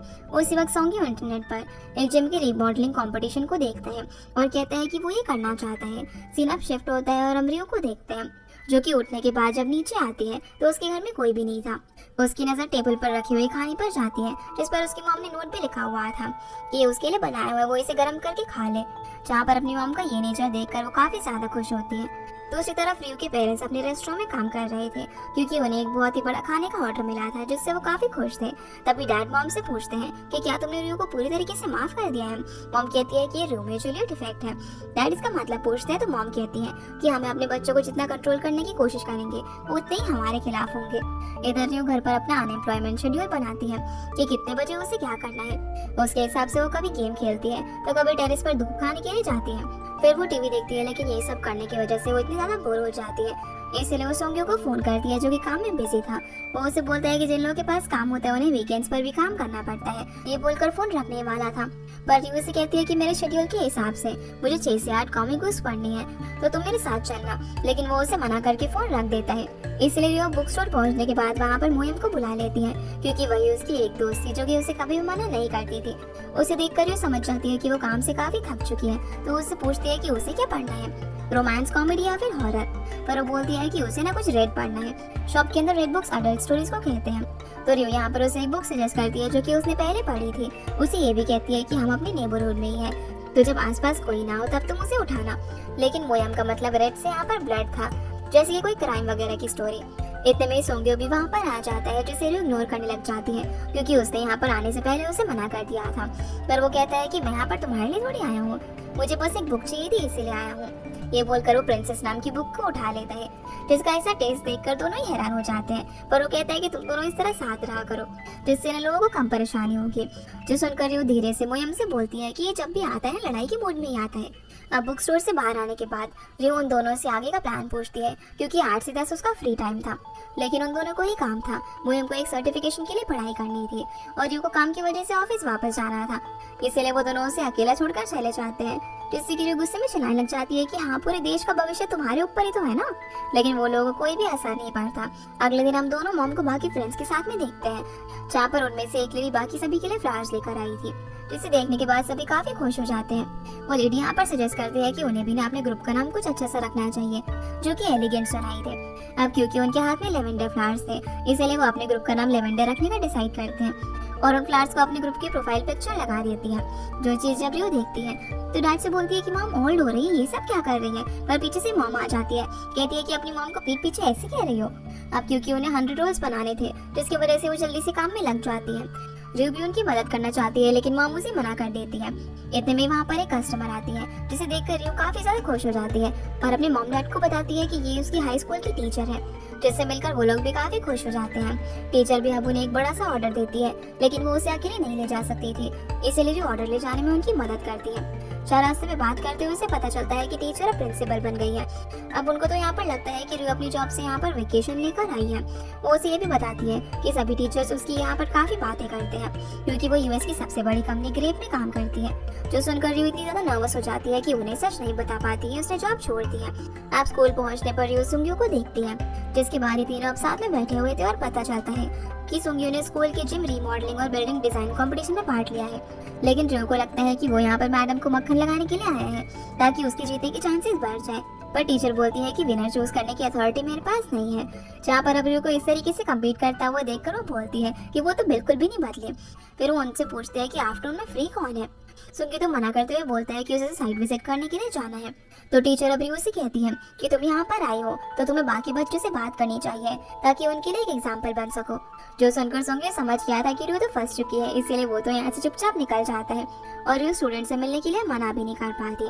टीचर अब उसे सभी बच्चों के सामने ले जाकर वहाँ पर इंट्रोड्यूस करवाती है। जब उन्हें पता चलता है कि वो यूएस की इतनी बड़ी कंपनी ग्रेप में काम करती है तो सभी काफी एक्साइटेड हो जाते हैं। टीचर के जाने के बाद रियो सभी को अपने आप से इंट्रोड्यूस करवाती है, जहाँ वो लोगों से सवाल पूछने लग जाते हैं कि कैसे उसने अपनी जर्नी कंप्लीट की। जिन सभी क्वेश्चंस के जवाब वो काफी अच्छे से देती है कि कैसे उसने स्कॉलरशिप हासिल की और हायर स्टडीज यूएस में कंप्लीट की। तभी एक स्टूडेंट उससे पूछती है कि क्या प्रोजेक्ट मैनेजर बनना ही आपका सपना था। जो सुनकर रियो सोच में पड़ जाती है। दूसरी तरफ हम सुंग्यो को देखते हैं, जो कि स्कूल के स्विमिंग पूल के पास अपनी पुरानी यादें ताज़ा कर रहा था। बच्चों से मिलने के बाद जब रियो वापस जा रही थी तभी वो उसका बाहर ही वेट कर रहा था। वो उसके साथ लंच करना चाहता था, लेकिन रियो कहती है कि मुझे थोड़ी सी शांति चाहिए। उसके इंसिस्ट करने पर भी जब वो नहीं मानती तो वो उसको कॉलर से पकड़ लेता है। जो देखकर रियो को गुस्सा आ जाता है और बोलती है कि तुम भला एक वुमेन को ऐसे कैसे पकड़ सकते हो। वो कहता है कि तुम वुमेन थोड़ी हो, तुम तो जेंडर न्यूट्रल हो। रियो बोलती है कि क्या तुम पिटना चाहते हो, मैं तुम्हें मार के स्कूल के पीछे ही दफना दूंगी। तो वो उसे अब ठीक है बोलकर स्कूल के पीछे चलने के लिए बोलता है, जहाँ हम देखते हैं कि सुंग्यू जमीन के नीचे खुदाई कर रहा था। दरअसल वो एक टाइम कैप्सूल ढूंढ रहे थे जिसे उन लोगों ने यहीं पर कहीं दफनाया था और डिसाइड किया था कि वो 10 साल बाद आकर इसे खोलेंगे। ड्यू तो टाइम कैप्सूल के बारे में भूल ही चुकी थी कि आखिर उसमें उसने क्या लिखा था। फिर खुदाई करते हुए से सवाल करने लग जाती है कि तुम्हें तो पता था कि मैंने अपनी जॉब छोड़ दी है, पर फिर भी तुमने टीचर के सामने अनजान बनने का नाटक क्यों किया? मुझे बुरा लग रहा है कि मैंने बच्चों के सामने झूठ कहा। पर सुंग्यू उससे कहता है कि इससे फर्क नहीं पड़ता तुम अब भी वहाँ पर काम करती हो या फिर नहीं, पर तुम्हारा एक्सपीरियंस मैटर करता है, जिससे बच्चों को काफी हेल्प हुई होगी। पर अब क्योंकि उन्हें टाइम कैप्सूल नहीं मिल रहा था, जिस वजह से वो उठकर चली जाती है। जिसे सुंग्यू रोकने की कोशिश करता है कि अरे यही कहीं होगा, लेकिन जब वो नहीं मानती तो वो भी उसके साथ चला जाता है। उनके जाते ही हम लोग देखते हैं जहाँ पर वो लोग डिग कर रहे थे, वहीं पर एक ग्लास की बॉटल थी। रियू जैसे ही घर पहुँचती है तो देखती है कि उसकी मॉम कुछ बॉक्सेस बना रही थी। उसके पूछने पर वो बताती है कि एक तरीके का पार्ट टाइम काम है जो कि उन्होंने नेबर से लिया है, जो कि जाहिर था क्योंकि रियू की जॉब के जाने के बाद उन्हें घर के खर्चे पूरे करने थे। पर उसे यहाँ पर अपनी मॉम के हाथों पर पेन रिलीफ बैंडेज लगा हुआ देखकर बुरा लगता है। वो उनकी हेल्प करने लगती है, पर मॉम उसे मना कर देती है और कहती है कि ये मेरी पॉकेट मनी है, अगर तुम्हें कुछ करना है तो अपने लिए दूसरा काम ढूंढ लो। इतने में दोंगजिन नीचे आ जाता है, जिसे देखकर रियू डांटती है कि तुम मॉम की मदद नहीं कर सकते क्या? पर दोंगजिन उसे बोलता है कि मेरे पास तो काम है, तुम अपना देखो। वो प्राइवेट लाइसेंस के लिए वहाँ से चला जाता है। फिर मॉम उसे बताती है कि दोंगजिन पार्ट टाइम काम कर रहा है और साथ ही उसका जिम ट्रेनर भी उसे पर्सनल ट्रेनर बनाने के लिए ट्रेनिंग दे रहा है। अपनी फैमिली में सभी को मेहनत करता हुआ देखकर वो टेरेस पर बैठकर यही सब सोच रही थी कि जैसे अभी चल रहा है वैसे वो हमेशा तो चलने नहीं दे सकती। दूसरी तरफ हम सुंग्यू को देखते हैं जो कि अपने स्कूल के स्विमिंग पूल की इमेजेस को अच्छे से देख रहा था। तभी म्यूंग वहाँ पर आकर उसे बताता है कि अभी हमारे लिए कल मीटिंग ज्यादा इंपॉर्टेंट है, इसीलिए ये छोड़कर वो उसे रिटायरमेंट कम्युनिटी वाले प्रोजेक्ट पर फोकस करने के लिए कहता है। साथ ही वो उसे ये भी बताता है कि उन्होंने जो इंटरव्यू दिया था वो कल पब्लिश हो जाएगा, लेकिन उसके जाने के बाद सुंग्यू फिर से पूल वाले प्रोजेक्ट को खोल लेता है और उसका इंटरेस्ट इसी में ज्यादा हो। सीन अब शिफ्ट होता है और हम मोएम को देखते हैं जो कि एक बच्चे के इमरजेंसी केस के लिए जाती है। उस बच्चे को सीजर अटैक आने से वो बेहोश हो गया था। वो अब बच्चे को अपनी टीम के साथ एम्बुलेंस से लेकर जा रही थी, पर रास्ते में उन्हें काफी ट्रैफिक मिलता है, जिससे उनकी परेशानी काफी बढ़ जाती है क्योंकि बच्चे की जान को खतरा था। तभी एक कार में से आदमी बाहर निकलकर एम्बुलेंस के लिए रास्ता बनाने में मदद करता है, जो देखकर मोयम बहुत ज्यादा खुश होती है। वो उस आदमी का चेहरा देखने की कोशिश करती है पर नहीं देख पाती, बस ये नोटिस कर लेती है कि उसकी शर्ट पर I love you mud flats लिखा हुआ था। पर हम देखते हैं कि ये पर्सन दनो था जो कि उसकी मदद कर रहा था। सीन अब सुंग्यू पर आता है जो म्यूंग के साथ क्लाइंट के साथ मीटिंग करने के लिए गया हुआ था। वह क्लाइंट उन्हें बताता है कि हम एक लग्जूरियस रिटायरमेंट कम्युनिटी बनाना चाहते हैं जो कि कंट्री के टॉप 1% सीनियर्स के लिए होगा। इस प्रोजेक्ट के लिए उनका बजट 2 बिलियन का था, जो कि काफी बड़ा अमाउंट था, और बताने लग जाते हैं कि ये जगह सबके लिए नहीं होगी, जैसे कि वो एल्डर पर्सन जो कि फ्री में सबवे राइड कर लेते हैं। इस पर सुंग्यू कहता है कि मुझे वो पॉलिसीज पसंद है जो कि एल्डर पर्सन के लिए हो। यहाँ वो काफी रूड भी होने लग जाते हैं क्योंकि जिस तरीके की डिमांड वो कर रहे थे उसे पता चल रहा था कि वो सिर्फ कुछ ही एल्डर लोगों की फिक्र कर रहा है जो कि रिच है। पर म्यूंग किस तरीके से यहाँ पर बात को संभालने की कोशिश करता है। तभी क्लाइंट दिखाता है कि उनके पास डिजाइन पहले से ही रेडी है जो कि उन्हें इंटरनेशनल एक्सपर्ट से कॉपी किए हुए हैं, उन्हें बस उसे रेप्लिकेट करना होगा। जो देखकर सुंग्यू को काफी बुरा लगता है कि इन लोगों को उसकी काबिलियत पर भरोसा नहीं है। वो प्रोजेक्ट करने से साफ मना करके उठ के वहाँ से चला जाता है, जिसे म्यूंग समझाने की कोशिश करता है, पर इस तरह पैसों के लिए अपने काम को चीट करना सुंग्यू को बिल्कुल भी पसंद नहीं था। म्यूंग बोलता है कि अगर ऐसा ही रहा तो हम कभी भी आगे नहीं बढ़ पाएंगे। इस इंडस्ट्री में आगे बढ़ना है तो डर्टी ट्रिक्स पे करनी पड़ेगी, हमारे ऊपर कर्जा और एम्प्लॉय की जिम्मेदारी भी। और तुम हो जो कि सिर्फ पूरे दिन पूल की रेनोवेशन के बारे में सोचते रहते हो क्योंकि तुम्हारी उससे यादें जुड़ी हुई हैं, जबकि इस वक्त हमारे लिए ये प्रोजेक्ट जरूरी है। उसकी ऐसी बातें सुनकर सुंग्यू को काफी बुरा लगता है और वो यहाँ से चला जाता है, जो देखकर म्यूंग को भी लगता है कि उसने कुछ ज्यादा ही कह दिया। सीन अब यहाँ से मोयम पर आता है जिसने अपनी टीम के साथ मिलकर बच्चे को टाइम पर हॉस्पिटल पहुंचा दिया था, इसलिए वो सभी उस आदमी की बात करने लग जाते हैं जिसने वक्त पर रास्ता क्लियर कर दिया था, लेकिन वो उसे ढूंढने कैसे किसी को भी समझ नहीं आ रहा था। तभी वहाँ पर एक कलीग मोयम के नाम का पार्सल लेकर आता है, जिसे ओपन करने पर उसके अंदर काफी सारे राइस केक्स थे और साथ में एक नोट भी था जिसमें लिखा हुआ था कि लास्ट टाइम के लिए तुम्हारा शुक्रिया, मैंने तुमसे कहा था ना कि मैं तुम तक पहुंच जाऊंगा। ये देखकर वो सरप्राइज होती है कि इस आदमी को तो उसका नाम भी पता है। सीन अब शिफ्ट होता है और हम जियो को देखते हैं जो कि इसी लीजन से मिलती है। दरअसल लीजन को अपने नेटवर्क से पता चला था कि एक टैलेंटेड पर्सन ग्रेप जैसे कंपनी को छोड़कर वापस से कोरिया आ गई है, इसीलिए वो रूस से मिलने के लिए आई थी क्योंकि वो उसे जॉब ऑफर करना चाहती थी। पर इससे पहले लीजन उसे जॉब छोड़ने का रीजन पूछती है, जिस पर वो पर्सनल रीजन कहकर बात टाल देती है, और क्योंकि उसे उस साल में 10 साल का एक्सपीरियंस था इसीलिए वो उससे कुछ और सवाल नहीं पूछती। पर रियो यहाँ पर काफी नर्वस लग रही थी। बाहर हम सोंगियो को देखते हैं जो अपनी कार से जा रहा था। तभी वो रियो को उस कैफे में बैठा हुआ देख लेता है। जैसे ही अभी रियो बाहर आती है तो वो भी उसके पास आ जाता है और पूछता है कि इतना ड्रेसअप होकर कहाँ से आ रही हो। दोनों अब यहाँ से एक पार्क में जाते हैं जहाँ पर रियो एक्सरसाइज मशीन यूज करने लग जाती है, जिसकी अनप्रेडिक्टेबल हरकतें देखकर वो बेचारा तो कंफ्यूज ही हो जाता है। रियो फिर उसे बताती है कि वो एक रिक्रूटर से मिली थी, उसने मुझे 2 अच्छी कंपनीज के अंदर जॉब करी है जो कि काफी डिसेंट है और सैलरी भी ठीक है। तो सोंगियो उससे पूछता है कि क्या तुम फिर से वही काम करने के लिए तैयार हो, क्योंकि ये जॉब उसके इंटरेस्ट के बाहर थी और वैसे भी रियो ने जॉब छोड़ने का यही रीजन बताया था कि वही सबसे फ्रस्ट्रेट होने लगी थी। रियो कहती है कि इससे तुम्हारा कोई भी लेना देना नहीं है, अब लाइफ पहले की तरह नहीं है कि मैं अपने ड्रीम के लिए काम करूं। बहुत कम लोग होते हैं जिन्हें मौका दोबारा किस्मत से मिलता है। तो सोंगियो उससे कहता है कि तुम्हें मैं अच्छे से जानता हूँ, तुम जो भी काम खुशी से करती हो उसमें तुम्हारी आंखों में एक्साइटमेंट दिखती है, लेकिन इस बार ऐसा कुछ भी नहीं है। इस पर रियो बोलते हैं कि तुम कभी भी नहीं समझ सकते कि मैं किस सिचुएशन में हूँ, जबकि तुम्हारी लाइफ तो काफी सिंपल थी। पर वो उसे हाँ करके बोलता है कि मैं भी ये सब कभी फेस कर चुका हूँ, मुझे लगा कि शायद तुम्हें याद होगा। इतना कहकर वो यहाँ से चला जाता है। घर जाकर आप अपने ड्रॉअर के अंदर रखे हुए काफी सारे मेडल्स को देखते हैं और सीन यहाँ से पास में जाता है जहाँ पर सोंगियो अपनी प्रैक्टिस के लिए सुबह घर से निकल रहा था। रियो उसका बाहर ही वेट कर रही थी, जिसे अचानक से वो देखकर डर जाता है। वो उसे कहती है कि आज नेशनल टीम में तुम्हारा फर्स्ट डे है, इसलिए वो उसे एक टॉवल गिफ्ट करती है। जैसे वो उसे ओपन करता है तो रियो ने उसमें ओलंपिक में गोल्ड लाने के लिए विश लिखी हुई थी, जो देखकर वो बोलता है कि मैं इसे नहीं ले रहा, है काफी एम्बैरेसिंग है। पर रियो जब उसे घूर कर देखती है तो वो उसे रख लेता है और फिर वो उसे चेयर करके वहाँ से भेज देती है। सोंगियो भी अब उस टॉवल को देखकर मुस्कुराते हुए सड़क पार करने लगता है, पर तभी रास्ते में एक तेज कार आकर उसे टकरा जाती है, जिससे उसका एक्सीडेंट हो जाता है। उसे अब यहाँ से हॉस्पिटल ले जाया जाता है, जहाँ पर ये रोते हुए वहाँ पर भाग कर आती है और सभी लोग भी काफी टेंशन में थे। पर उनकी टेंशन बढ़ जाती जब डॉक्टर उन्हें बताते हैं कि सोंगियो फिर से तो चलने लग जाएगा, लेकिन शायद कभी भी कंपटीशन में पार्ट ना ले सके। अपनी ये सिचुएशन जानने के बाद वो काफी ज्यादा रोता है और हम समझ पाते हैं कि वो पूल की रिजर्वेशन प्रोजेक्ट पर ध्यान दे रहा था और ये वो सिचुएशन थी जिसके बारे में ओरी उसे पार्क में बात करता है। रूबी अपने रूम के अंदर सोंगियो की कही हुई बात को लेकर काफी परेशान हो रही थी कि उसने गलत समझ लिया, जबकि उसका इंटेंशन ऐसा नहीं था। वो उसे खिड़की पर पत्थर मारने वाली होती है पर रुक जाती है। अगले दिन ऑफिस में अब सोंगियो और म्योंग आपस में एक दूसरे से बात नहीं कर रहे थे कल की लड़ाई की वजह से, जिस वजह से वो थोड़ा सा ऑकवर्ड फील कर रहे थे। तभी लीना सोंगियो के पास आती है क्योंकि उसे म्योंग ने सब कुछ बता दिया था। वो उसे कहती है कि तुम्हारा लिया हुआ फैसला बिल्कुल सही है, पर म्योंग भी अपनी जगह पर सही है, क्योंकि मुझे अपनी सैलरी टाइम पर चाहिए, तो कंपनी को अच्छा परफॉर्म करना ही पड़ेगा, जिसके लिए हमारी कंपनी की दोनों सीईओ को साथ मिलकर काम करना होगा और अपने सपनों के लिए मेहनत करनी पड़ेगी। उसकी ऐसी बातें सुनकर सोंगियो को कल की याद आ जाती है जब उसने रियो से भी यही कहा था और वो सारी बात समझ जाता है। जिसके बाद वो कॉफी का एक कप लेकर म्योंग के पास जाते हैं। दोनों एक दूसरे से यहाँ पर कल के लिए माफी मांगते हैं और वो काफी खुश होता है कि उनके बीच अब सब कुछ पहले की तरह हो गया है।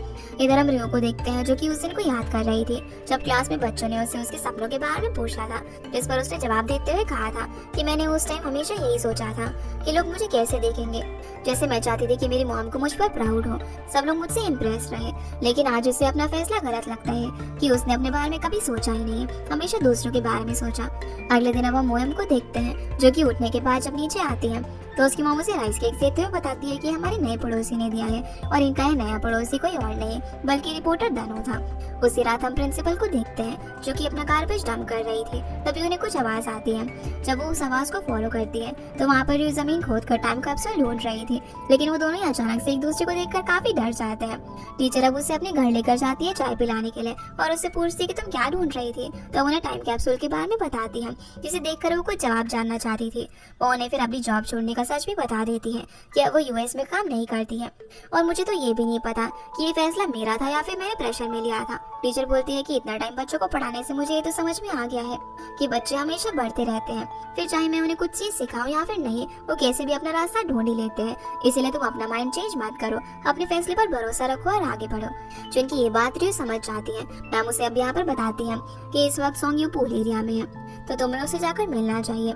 इसलिए वो वहाँ पर चली जाती है जहाँ वो सोंगियो के हाथ में टाइम कैप्सूल देखती है, क्योंकि उसने वो निकाल लिया था। साथ ही उसके पास उसका लिखा हुआ लेटर भी था, जिसे वो पढ़ना शुरू करता है।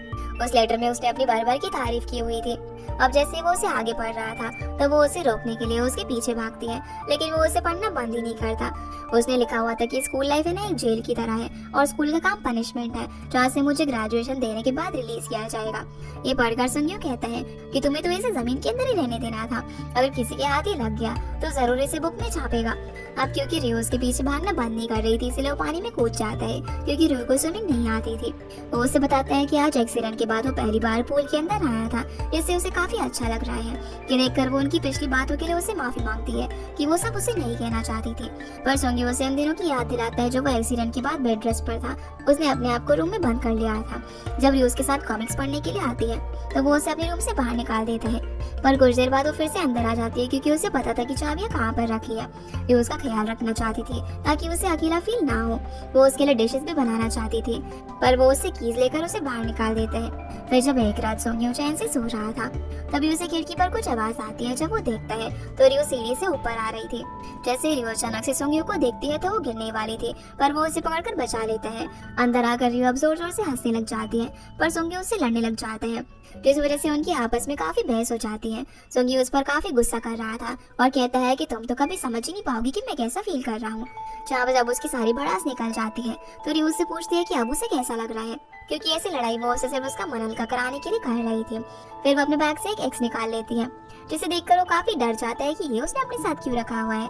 तो वो कहती है कि आइंदा अगर तुमने दरवाजा लॉक किया तो मैं इसे तोड़ दूंगी। ये बोलकर चली जाती है।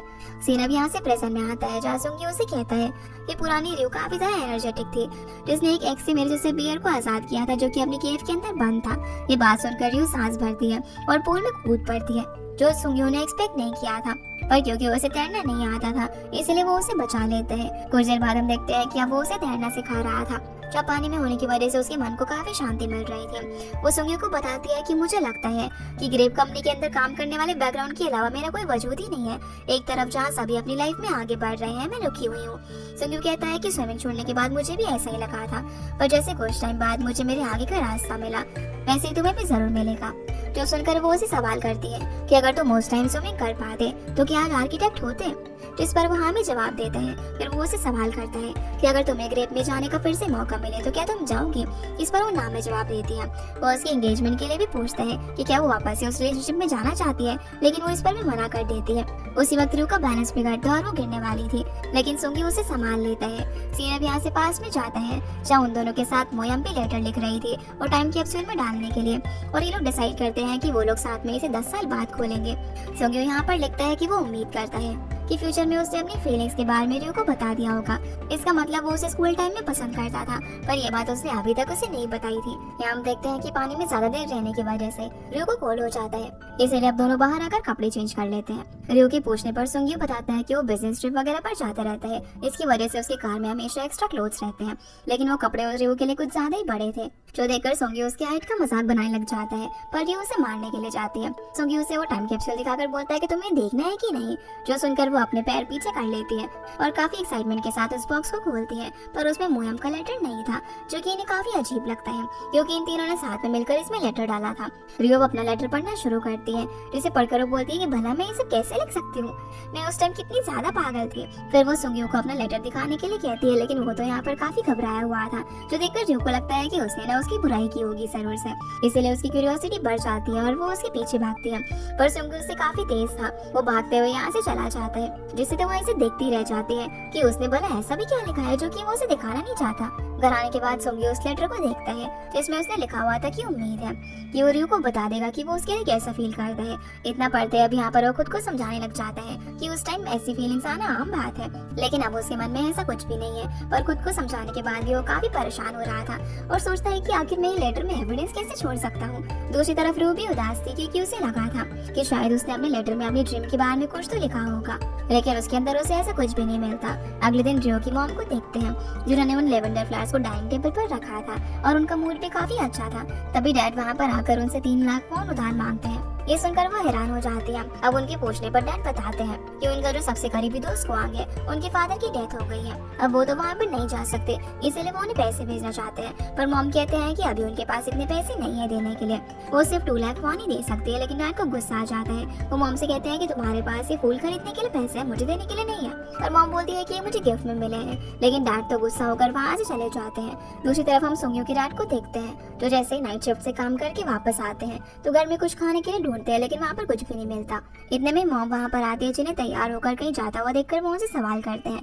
तो मॉम कहती है कि मेरी लीव कुछ दिनों में खत्म होने वाली है, इसलिए मैं बस ऑफिस विजिट करने के लिए जा रही हूँ, और जब मुझे काम असाइन होगा तो मैं सबसे पहले तुम्हें बताऊंगी, ऐसे बार बार पूछने की जरूरत नहीं है। हालांकि डैड का ऐसा इंटेंशन नहीं था, लेकिन वो बिना उनकी बात सुने ही चली जाती है। सीन अब सुंग्यू पर आता है, जहाँ ऑफिस जाते वक्त रियो उसे जानबूझकर टकरा जाती है। सुंग्यू जब उससे बात करता है तो वो गुस्सा दिखाने लग जाती है और कहती है कि मुझसे पंगा मत लो, पर वो खुद ही उसके पीछे पड़ जाती है कि चलो तुम मुझसे पूछ सकते हो कि मैं कहाँ और क्या करने जा रही हूँ। फिर वो उसे खुद ही बुक दिखाकर कहती है कि मैंने अपने सपने को ढूंढने की शुरुआत करने के लिए जा रही हूँ। इस बुक को जाकर वो लाइब्रेरी में पढ़ने वाली थी। वो अब उसके ऑफिस में आकर उसे काफी सारे प्लान डिस्कस करने लग जाते हैं कि उसे क्या करना चाहिए, पर सुंग्यू जानता था कि वो यहाँ पर सिर्फ फ्री कॉफी पीने के लिए आई है। तभी रियो यहाँ पर इंटीरियर देखती है तो काफी ज्यादा उसकी तारीफ करती है। इतने में म्यूंग भागकर वहाँ पर आता है और सुंग्यू को बताता है कि ग्रेप कंपनी ने उन्हें कांटेक्ट किया है। वो सोल सिटी में अपना नया ऑफिस बनाना चाहते हैं और उन्हें अपना प्रपोजल ग्रेप को सेंड करना होगा। उनकी कंपटीशन में हुआवुन आर्किटेक्चर्स भी है और बाद में इन दोनों कंपनीज में से किसी एक के साथ ही डील फाइनल होगी, जो सुनकर रियो को अच्छा नहीं लग रहा था, क्योंकि ग्रेप के साथ उसका पास्ट एक्सपीरियंस अच्छा नहीं रहा था। म्यूंग उसे बताता है कि ये प्रोजेक्ट उसे उसके फ्रेंड के जरिए मिला है, जो कि यूएस में ग्रेप के साथ काम कर चुका है। इस प्रोजेक्ट से सुंग्यू भी खुश था, लेकिन उनके सामने ये प्रॉब्लम थी कि वो ग्रेप को इंग्लिश में रिप्लाई कैसे करेंगे, क्योंकि उनकी इंग्लिश बहुत ज्यादा अच्छी नहीं थी।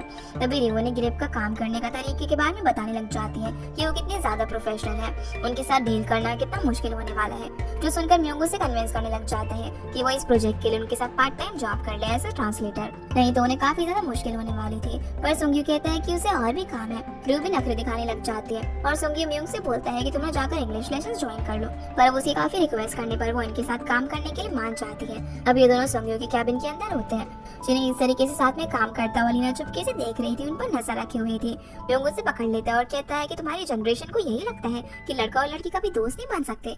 इस पर वो बोलती है कि आप भी तो इसी जनरेशन के हो ना, जो सुनकर वो खुश हो जाते हैं कि वो भी यंग है।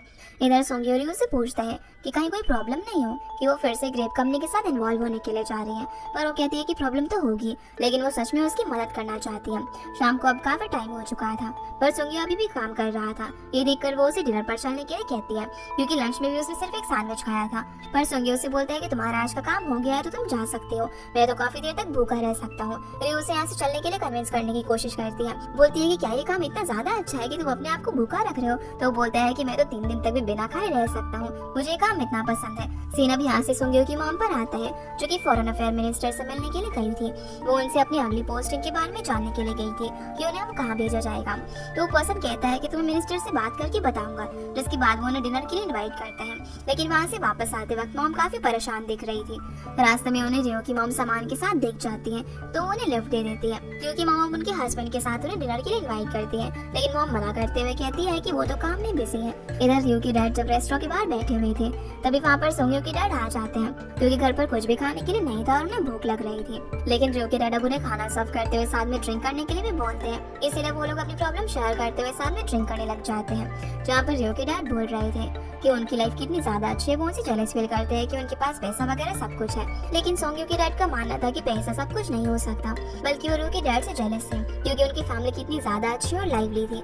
इसके बाद हम मोएम को देखते हैं, जो कि स्टोर में जाकर एक ग्लास बची हुई ड्रिंक जब उठाई रही थी, तभी कोई और पर्सन भी आकर उस ड्रिंक को उठा लेता है और ये पर्सन कांगधनु था। वो दोनों एक दूसरे को यहाँ पर काफी सरप्राइज होकर देखते हैं और उन्हें पता चलता है कि ये दोनों ही नेबर्स हैं। पर उन दोनों में से कोई भी उस ड्रिंक कैन को छोड़ने के लिए राजी नहीं होता। उनकी बहस यहाँ पर बढ़ती जा रही थी। इतने में सुंग्यू और रियो वहाँ पर आ जाते हैं, जिन्हें देखकर कांग जैसे ही हाई करता है तो मोएम उससे कैन ले लेती है। अब ये सभी लोग साथ में बैठे हुए थे, जहाँ पर सुंग्यू को पता चलता है कि कांग उनके पास में ही शिफ्ट हुआ है। चार रियो तो उससे मिलकर काफी खुश होती है। कांग भले ही उसे पहली बार मिला था, पर रियो से जानी पहचानी लग रही थी, जिस पर वो कहती है कि मैं हूँ ही इतनी प्रिटी। तो सुंग्यू उसे ऐसे बोलने से रोकता है, जिन्हें आपस में लड़ता हुआ देखकर कांग को यकीन हो जाता है कि ये तीनों काफी पुरानी दोस्त हैं। सुंग्यू फिर कांग से पूछता है कि तुम पहले कहाँ रहते थे, लेकिन इसका जवाब देने से पहले कांग को कुछ काम याद आ जाता है और वो अचानक से उठकर चला जाता है। जिसकी ऐसी हरकत मोयम को काफी अजीब लगती है। तो वो दोनों उससे कहते हैं कि तुम कुछ ज्यादा ही सोच रही हो। रियो उससे टाइम कैप्सूल के बारे में पूछती है कि उसमें तुम्हारा लेटर नहीं था। तो मोयम बोलती है कि वो तो मैंने पहले ही निकाल लिया था और उस वक्त तुम दोनों के लेटर्स भी पढ़े थे। जो सुनकर बेचारा सुंग्यू तो परेशान हो जाता है, पर मोयम बताती है कि रियो के लेटर में कुछ खास नहीं था और सुंग्यू के लेटर में क्या लिखा था उसे याद नहीं। इस बात को टालने के लिए अब सुंग्यू फोन पर बात करने की एक्टिंग करके साइड में चला जाता है और सोचने लग जाता है कि कहीं मोयम ने उसका लेटर पढ़ तो नहीं लिया। अगले दिन अब हम रियो की मॉम को देखते हैं जो कि डैड को पिलो से मारकर उठाती है, क्योंकि कल रात उन्होंने शॉप जल्दी बंद कर दी थी। पर डैड यही सोचकर परेशान हो रहे थे कि भला उन्हें घर छोड़ने के लिए कौन आया था। मॉम अब जैसे ही घर से बाहर निकलती है तो उनकी साइकिल के पास कितने उन्हें काफी सारे फ्लावर्स मिलते हैं, जिन्हें देखकर वो काफी खुश हो जाती है। यहाँ से हम पिछली रात का सीन देखते हैं जहाँ रियो की डैड रात में बहुत ज्यादा ड्रंक हो गए थे, इसलिए सुंग्यू के डैड उन्हें छोड़ने के लिए आ रहे थे।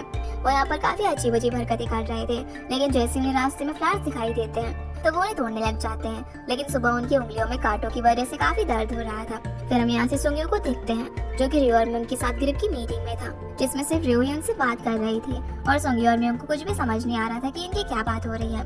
पर रियो सब कुछ काफी अच्छे से हैंडल कर लेती है और मीटिंग के बाद मियोंग उसकी तारीफ करता है। उन दोनों को इतना जल्दी एक दूसरे के क्लोज होता हुआ देखकर वो तो हैरानी हो जाता है। मियोंग उससे कहता है कि हम तभी एक दूसरे के इतना क्लोज आए जब हमने एक दूसरे को सोशल मीडिया पर फॉलो किया। मियोंग को तभी एक क्लाइंट का कॉल आ जाता है जो कि काफी गुस्से में था, तो वो उस कॉल को सुंग्यू को दे देता है। उन दोनों के जाने के बाद अब रियो देखती है कि मीटिंग तो अभी तक चल रही थी। फिर हम यहाँ से मोयम की मॉम को देखते हैं जिन्हें कुछ सामान उठाने में मुश्किल आ रही थी। ये चीज जब कांग देखता है तो वो उनकी मदद करने के लिए वहाँ पर आ जाता है। दूसरी तरफ मोयम पार्क के अंदर थी, तभी उससे एक बच्ची मिलती है जो कि ग्राउंड में कुछ ढूंढ रही थी। उससे पूछने पर वो बताती है कि कल रात उसने कुछ चमकता हुआ देखा था। उसे लगता है कि वो यूएफओ था जिसके निशान वो ढूंढ रही थी। मोयम को भी इस सब चीजों में काफी इंटरेस्ट था, इसलिए वो उसके साथ बैठकर बात करने लग जाती है। लेकिन बच्ची कहती है कि मुझे स्ट्रेंजर से बात करने के लिए मना किया गया है मेरे डैड ने। दूसरी तरफ कांग मोयम की मॉम का सामान उनके ऑफिस तक पहुंच जाता है। तभी वहाँ पर रियो की मॉम भी आ जाती है, जिनसे मिलकर कांग वहाँ से चला जाता है। पर मॉम तो उसे रियो के लिए पार्टनर बना चुकी थी। सीन अब यहाँ से मोयम पर आता है जो कि फिर से उस बच्ची से मिलती है, पर उस बच्चे की नजर सिर्फ उसकी चॉकलेट पर थी, जो देखकर मोयम उसे जब खाने के लिए चॉकलेट देती है तो उसे लगता है कि वो उसे किडनैप करने के लिए आई है। वो तुरंत पुलिस को कॉल मिलाने लग जाती है, पर वो जल्दी से उसे कॉल कट करके बताती है कि मेरा काम भी पुलिस के साथ ही होता है, मैं पैरामेडिक हूँ। जो सुनकर वो बच्ची खुश हो जाती है। दूसरी तरफ रियो सुंग्यू को लंच पर चलने के लिए कहती है, पर वो काम में बिजी था। लेकिन रियो काफी गुस्से में थी। वो उससे कहती है कि तुम्हें ग्रेप के साथ काम करने की जरूरत नहीं है, वो पहले ही हुआ वो आर्किटेक्चर के साथ काम करने का डिसाइड कर चुके हैं। और बताती है कि कैसे मीटिंग के बाद ग्रेप ने सेम मीटिंग में हुआ उनको भी इनवाइट किया था और टाइम की कमी होने की वजह से उन्होंने हमारे तुरंत बाद ही उनको मीटिंग पर ले लिया, जहाँ पर ग्रेप कंपनी डिसाइड करती है कि वो लोग वावन कंपनी को ही प्रोजेक्ट देंगे, ना कि एटलियर को, क्योंकि उन्होंने अभी इस फील्ड में ज्यादा प्रोजेक्ट नहीं किए थे। जिस पर सुंग्यू उससे बात में उसे छुपाने के लिए कहता है, क्योंकि अभी तक ये बात ऑफिशियली उसके सामने नहीं आई थी। जो देखकर रियो को काफी गुस्सा आ जाता है कि चीजें पता होने के बाद भी वो सब ऐसे कैसे ही चलने दे सकता है। पर उसके अपने प्रिंसिपल्स थे जिन्हें अगर उसने तोड़ा तो ये उसकी प्रोफेशन के खिलाफ होगा। रियो कहती है कि मैं उन्हें अच्छे से जानती हूँ, तुम कितनी मेहनत क्यों ना कर लो सभी बेकार है। अब अपनी मेहनत पर सवाल खड़े होता हुआ देखकर वो उसे चुप करवा देता है, जिससे गुस्सा होकर वो चली जाती है। यहाँ से फिर हम दोंगजिन को देखते हैं जो कि जिम में परेशान था क्योंकि सारे इक्विपमेंट्स काफी पुराने हो गए थे। तभी वहाँ पर लीना वर्कआउट करने के लिए आती है, जिसे देखते ही वो इम्प्रेस करने के लिए चला जाता है। उससे काफी सारी बातें करता है और जिम और यहाँ के ओनर की बुराई करने लग जाता है कि वो काफी ओल्ड फैशन है। तभी पीछे से जिम ओनर भी आ जाता है और लड़की को रजिस्ट्रेशन कराने के लिए लेकर चला जाता है। फिर हम मोयम को देखते हैं जो कि रियो को अपनी उस छोटी सी फ्रेंड के बारे में बताती है कि वो कितनी ज्यादा क्यूट और स्मार्ट थी। रियो से उसका नाम पूछती है तो मोयम परेशान हो जाती है क्योंकि उसने तो उसका नाम पूछा ही नहीं था। इसके बाद हम सुंग्यू को देखते हैं जिसे मियोंग को ग्रेप के प्रोजेक्ट के लिए इतनी मेहनत करता हुआ देखकर थोड़ा सा बुरा लग रहा था, क्योंकि फैसला उसे पहले से ही पता चल चुका था और वो मियोंग को बता नहीं सकता था। अगले दिन हम मोयम को देखते हैं जो शॉप से जैसे ही कैंडी उठाती है, तभी वहाँ पर कांग भी उस कैंडी को लेने के लिए आ जाता है। अब उस फ्लेवर का क्योंकि वहाँ पर एक ही पीस बचा हुआ था तो फिर से दोनों लड़ने लग जाते हैं। कांग बोलता है कि पिछली बार मैंने गिव अप कर दिया था तो इस बार तुम कर दो, पर तभी शॉपकीपर और भी कैंडी लेकर आ जाती है क्योंकि उनके पास और भी रखे हुए थे। इस वजह से अब ये लोग उसे लेकर बाहर चले जाते हैं। जैसे ही कांग अपनी कार से जा रहा था तभी मोयम नोटिस करती है कि उस मड फ्लैट टी शर्ट वाले पर्सन के पास भी सेम ही गाड़ी थी। घर आने के बाद अब कांग अपने सामान की अनपैकिंग में लग जाता है, जहाँ उसे एक बहुत ही पुराना कैमरा मिलता है जिसे चेक करने पर उसमें सोल नेशनल स्विमिंग कंपटीशन की फोटो मिलती है। पर वो हैरान हो जाता है जब उन फोटोज में सुंग्यू को देखता है। इधर सुंग्यू की नजर जब ऑफिस में रियो के दिए हुए प्लान पर पड़ती है तो उसमें पानी दिए बिना नहीं रह पाता, क्योंकि उसने कहा था कि जब तक इस पर लीव्स रहेंगी तो उनकी कंपनी ग्रो करती रहेगी। तभी रियो को कांग का मैसेज आ जाता है जिसमें उसने सोंगी और रियो की हाई स्कूल के टाइम की फोटोज भेजी हुई थी, साथ में एक एक मैसेज भी लिखा हुआ था कि मैंने कहा था ना कि मैं तुमसे पहले भी मिल चुका हूँ। तभी म्यूंग वहाँ पर आता है क्योंकि मीटिंग में जाने का टाइम हो चुका था। जिंग को लग रहा था कि वो तो नहीं आ पाएगी, लेकिन वो तो पहले से उनका बाहर इंतजार कर रही थी, जो चीज उसके लिए काफी सरप्राइज थी क्योंकि कल उसने गुस्से में उसे बोल दिया था कि वो मीटिंग के लिए नहीं आएगी। अब जैसे ये लोग मीटिंग की लोकेशन पर पहुंचते हैं तो सोंग्यो यहाँ पर उससे पूछता है कि तुम यहाँ पर कैसे आ गई। इस पर वो कहती है कि मुझे लगा कि वो तुम्हारी बुराई ना करे क्योंकि तुम्हें इंग्लिश नहीं आती, इसलिए अगर जरूरत पड़ी तो मैं तुम्हारे लिए उन्हें बुरा भला सुना दूंगी। तो सोंग्यो बोलता है कि हाँ वैसे भी उसमें तो तुम बहुत ज्यादा ही माहिर हो, जिस पर दोनों हंसने लग जाते हैं। तभी मीटिंग के लिए ग्रेप के लोग वहाँ पर आ जाते हैं, जिन्हें देखकर रियो थोड़ी सी नर्वस हो जाती है क्योंकि वो उन्हें जानती थी।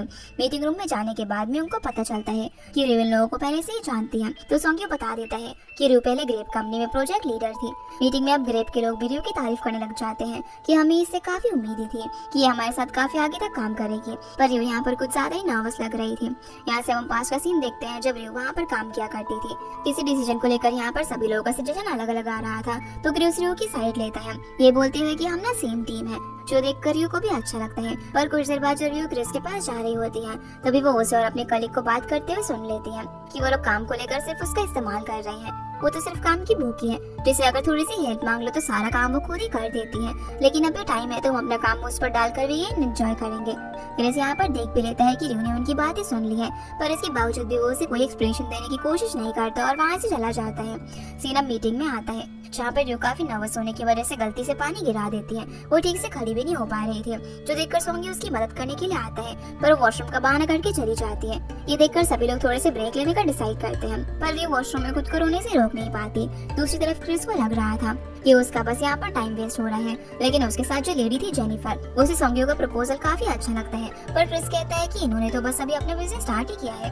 इतने में रियो वहाँ पर आ जाती है, जिससे वो कहता है कि मैंने कभी सोचा नहीं था कि तुम मुझसे यहाँ पर मिलोगी। वो उसे कंपनी में अपने पिछले बर्ताव के लिए माफी मांगता है, पर वो उसे फिर से वो सब बाहर लाने के लिए मना करती है। क्रिस अब यहाँ पर उसे अपनी छोटी फिक्र जाहिर कर रहा था, जो चीज रियो अच्छे से जानती थी। वो उसे बोलती है कि तुम अच्छे से जानती हो तुमने मुझे कितना हर्ट किया है, पर वो उसे कहता है तुम्हें तो कोई भी आसानी से मैनिपुलेट कर सकता है। वो जैसे अब उसके सर पर हाथ रखता है तभी वहाँ पर सोंगियो आकर उसे पकड़ लेता है और उसे बोलता है कि भला तुमने रियो से इस तरीके से बात करने की हिम्मत कैसे की। लेकिन क्रिस का घमंड अब भी कम नहीं होता। वो सोंगियो से बोलता है कि तुमने सोचा भी कैसे कि ग्रेप जैसी कंपनी का कॉन्ट्रैक्ट तुम्हें मिलेगा। वो म्यूंग को भी सोंगियो के खिलाफ भड़काने लग जाते हैं कि तुम उसके साथ काम भी कैसे कर सकते हो। सोंगियो उसे मारने वाला था, पर रियो उसे रोक लेती है। अब अपने साथ ऐसे बर्ताव के बाद क्रिस उन्हें धमकाता है कि मैं तुम्हें रिपोर्ट करूंगा। ये देखकर रियो सोंगियो की कंपनी से रिजाइन कर देती है और क्रिस से कहती है कि ये सब मेरी वजह से हुआ है, इन लोगों का इस सब से कोई भी लेना देना नहीं है। पर क्रिस रियो को नीचा दिखाने के लिए कहने लग जाता है कि तुम्हें पहले प्लीज कहना चाहिए, जो सुनकर रियो उसे प्लीज बोलती है, पर फिर उसे एक जोरदार पंच मारती है और बोलती है कि अब मैं सोंगियो की एम्प्लॉय नहीं हूँ, ये मार तुम्हारे बिहेवियर के लिए। फिर उसे एक और किक मारती है और सैंडल से भी मारने वाली थी, लेकिन रुक जाती है। वो उससे धमकाती है कि आगे अगर सोंगियो की कंपनी से कभी उलझने की कोशिश मत करना, वरना मैं तुम्हारे एक्सप्लॉयटेशन के सबूत और डिजाइन चोरी करने के सारे डॉक्यूमेंट्स ग्रेप में भेज दूंगी। जहाँ पर उसे इस रूप में देखकर क्रिस तो बेचारा डर जाता है और सोंगियो हैरान हो जाता है। जब वो यहाँ से जा रही थी तब सोंगियो उसके पीछे आता है, लेकिन रियो कुछ टाइम अकेले बिताना चाहती थी, इसीलिए वहाँ से चली जाती है। लेकिन सोंगियो पूरे रास्ते उसका पीछा करता रहता है। जब रियो पार्क में बैठी हुई थी तो सोंगियो उसके लिए स्लीपर्स लेकर आ जाता है, क्योंकि हील्स पहनने की उसे आदत नहीं थी और उसके पैरों में काफी दर्द हो रहा था। स्लीपर्स पहनने के बाद रियो को भी काफी अच्छा लग रहा था। वो बोलती है कि एक जीसस थे जिन्होंने लगभग हमारी एज में लोगों के लिए अपनी जान दी थी, लेकिन एक मैं हूँ जो कि उन शब्दों में उलझी हुई हूँ। वो कहती है कि काम छोड़ने के बाद मैंने क्रिस और बाकी लोगों को ब्लेम किया, पर तुम्हें इस तरीके से काम करता देखने के बाद मुझे लगता है कि मेरी गलती है। अगर वो मेरी ड्रीम जॉब होती तो शायद मैं भी अभी तक वहाँ पर काम कर रही होती। पर सोंगियो उसकी साइड लेते हुए कहता है कि इसमें सारी गलती उन लोगों की थी, मुझे तो उसे वहीं पर मार देना चाहिए था। वो अब उसका मूड अच्छा करने के लिए उसे अपने साथ एक जगह पर लेकर जाता है, जहाँ पर काफी लोगों ने ताले पर अपनी मन की बात लिखकर लॉक की हुई थी। सोंगियो भी अब एक ताले पर क्रिस का नाम लिखता है और उसके बारे में ऐसी चीजें लिखने लग जाता है जैसे कि उसका हेयर लॉस हो जाए, वो मोटा हो जाए। शुरू में तो सोंगियो को ये सब काफी बचकाना लगता है, पर उसे क्रिस पर काफी ज्यादा गुस्सा था, इसीलिए वो खुद भी उसके लिए काफी सारे कर्स वर्ड्स लिखती है, जैसे कि उसकी दांत टूट जाए और ये सारी चीजें। फिर वो उस ताले को लॉक कर देते हैं, जो करने के बाद रियो को काफी अच्छा लग रहा था। वो सोंगियो से कहती है कि मैं तो तुमसे इम्प्रेस हो गई आज। इस पर वो बोलता है कि अगर तुमने मुझे प्रपोज किया ना तो मैं तुम्हें मार डालूंगा, पर वो बोलती है कि मेरा वो मतलब नहीं था, तुमने जिस तरीके से ग्रेप के साथ डील तोड़ी मैं उसके बारे में बात कर रही हूँ। तभी सोंगियो को म्यूंग का कॉल आ जाता है, जिसे वो हेजिलिन होकर उठाता है, उसे माफी मांगने लग जाता है। क्योंकि उसकी वजह से डील कैंसिल हो गई थी। पर म्योंग खुशी से उसे बताता है कि हमें ग्रेप का प्रोजेक्ट मिल गया है, लेकिन वो उनकी बिल्डिंग का नहीं बल्कि उनके एक स्टोर का है जो कि अगले साल खुलेगा। ये सुनकर सोंग्यो काफी खुश हो जाता है। फिर म्योंग उसे एक और खुशी की खबर बताता है कि क्रिस को फायर कर दिया गया है। अब हम यहाँ से देखते हैं कि मीटिंग के दौरान जो भी बातें हुई उनके बीच में, वो सब कुछ म्योंग ने रिकॉर्ड कर ली थी, क्योंकि उसकी मीटिंग्स को रिकॉर्ड करने की हैबिट थी। जब क्रिस उससे बदतमीजी से बात कर रहा था तो वो दिखाता है कि ग्रेप कंपनी का जो वाइस प्रेसिडेंट है, उन दोनों ने एक दूसरे को सोशल मीडिया पर फॉलो किया हुआ है और म्योंग ने उसे वो रिकॉर्डिंग सेंड कर दी थी, जो देखकर क्रिस उस पर चिल्लाने लग जाता है। पर म्योंग उसे एक एल्डर की तरह डांटने लग जाता है कि तुम्हारे अंदर ना बिल्कुल भी मैनर्स नहीं है कि कैसे बात करते हैं। अब क्योंकि उसे भी पता चल गया था कि उसकी नौकरी जाने वाली है, इसलिए वो भी उसे तमीज से बात कर रहा था। ये सारी चीजें जब सोंग्यो रियो को बताता है तो वो काफी खुश हो जाती है और उसे अचानक से गले लगा लेती है, जो देखकर सोंग्यो शौक रह जाता है। यहाँ से अब हम पास्ट का सीन देखते हैं, जहाँ पर रियो अपना मॉक टेस्ट छोड़कर सोंग्यो की स्विमिंग टेस्ट का रिजल्ट जानने के लिए उससे मिलने गई थी।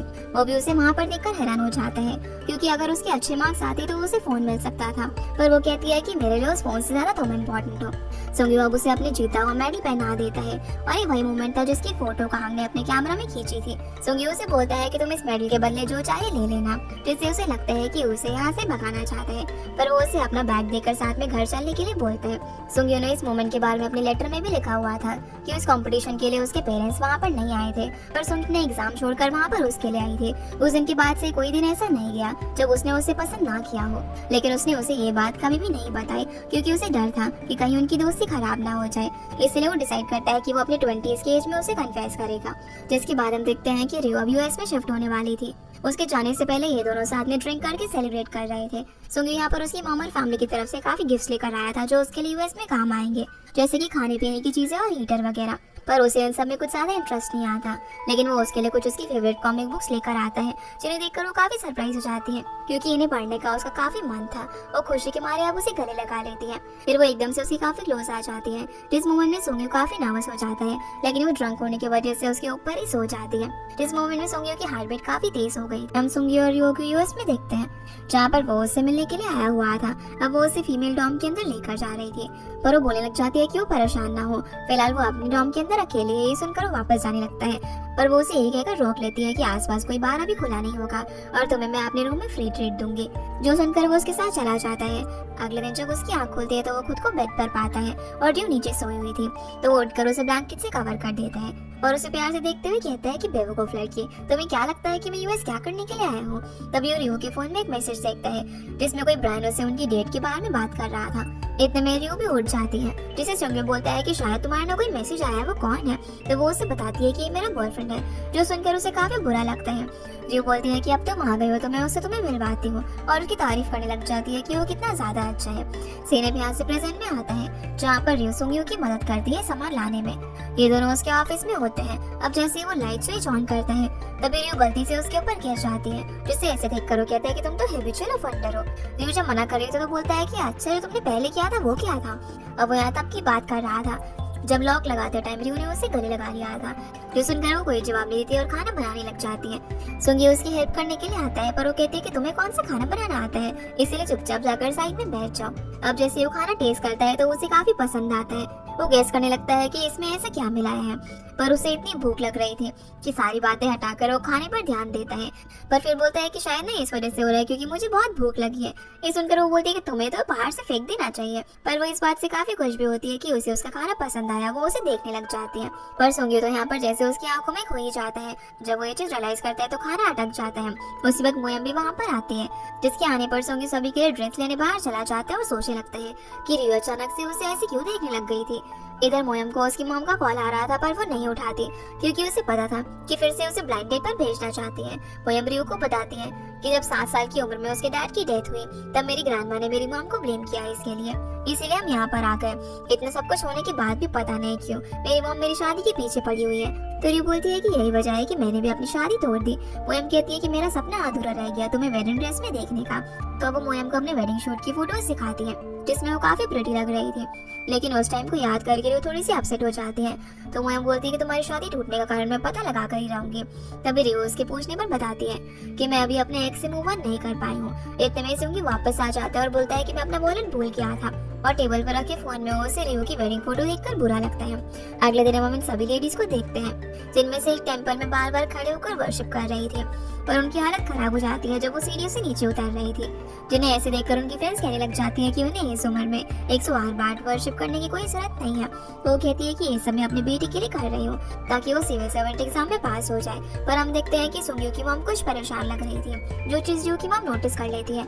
ये सभी लोग अब टाइल प्रेयर के पास जाकर अपनी विशेष उस पर लिख देते हैं। मोयम की मॉम लिखती है कि वो जल्दी शादी कर ले। रियो की मॉम लिखती है कि वो अपनी पुरानी लाइफ में लौट जाए। अब सभी लोग एक दूसरे की विश देखने लग जाते हैं, पर सुंगयू की मॉम ने फ्रेंच में विश लिखी हुई थी कि उनका बेटा अपनी पुरानी मेमोरी भूल जाए और उनके बीच सब कुछ ठीक हो जाए। यहाँ से अब हम रियो के डैड को देखते हैं, जो कि सुंगयू के डैड से मिलते हैं और उन्हें बताते हैं कि सभी लेडीज नाइट आउट के टेंपल पर गई हैं, इसलिए वो अपने साथ ड्रिंक्स के लिए इनवाइट करते हैं। लेकिन सुंगयू के डैड अगली बार आने के लिए बोलकर चले जाते हैं। तभी रियो के डैड की शॉप पर कुछ ब्लॉगर्स आते हैं। उन्हें इस रेस्टोरेंट का विंटेज स्टाइल काफी इंप्रेसिव लगता है, इसलिए वो यहाँ पर आए थे। डैड भी उनका काफी अच्छे से वेलकम करते हैं। इसके बाद हम उनको देखते हैं, जो कि रियो के साथ था। रियो हैरान थी कि उसका कॉन्टैक्ट टोनी के साथ था। तभी सुंगयू वहाँ पर आता है, जिसमें हम बताते हैं कि मैं चाहता हूँ कि रियो हमारे साथ ग्रेप के फ्लैगशिप स्टोर वाले प्रोजेक्ट पर काम करे। पर सुंगयू मना करते हुए कहता है कि हमने उससे बिल्डिंग वाले प्रोजेक्ट के लिए मदद मांगी थी, जो कि अब पूरा हो चुका है, इसलिए अब हमें उसकी जरूरत नहीं है। रियो को और भी काम है, इसलिए हम उस पर डिपेंड नहीं रह सकते। रियो को भी यहाँ पर उसकी बात सही लगती है, पर वो रियो को फेयरवेल पार्टी देना चाहता था, जिसके लिए वो मान जाता है। फिर हम इन सभी लोगों को एक रेस्टोरेंट में देखते हैं, जहाँ इनके साथ लीना भी थी। जहाँ बातों ही बातों में रियो लीना से कुछ बुक्स की सजेशन मांगती है, तो वो उसे कुछ ऐसी बुक सजेस्ट करने लग जाती है जिसमें एक इंडिविजुअल अपने पास में जाकर चीजें सही करने की कोशिश करता है। ये सुनकर सुंगयू उसे ऐसी किताबें पढ़ने से मना कर देता है, क्योंकि ये सब पॉइंटलेस है और हर किसी को अपने फ्यूचर के बारे में सोचना चाहिए, ना कि पास्ट के बारे में, क्योंकि वो नहीं चाहता था कि रियो अपने पास में वापस जाए। सीन अब यहाँ से शिफ्ट होता है और हम मोयम को देखते हैं, जो आज फिर उसी पार्क में जाती है ताकि वो उस बच्ची से उसका नाम पूछ सके। लेकिन उसे वहाँ पर कांग मिलता है, जो कि कुछ ढूंढ रहा था।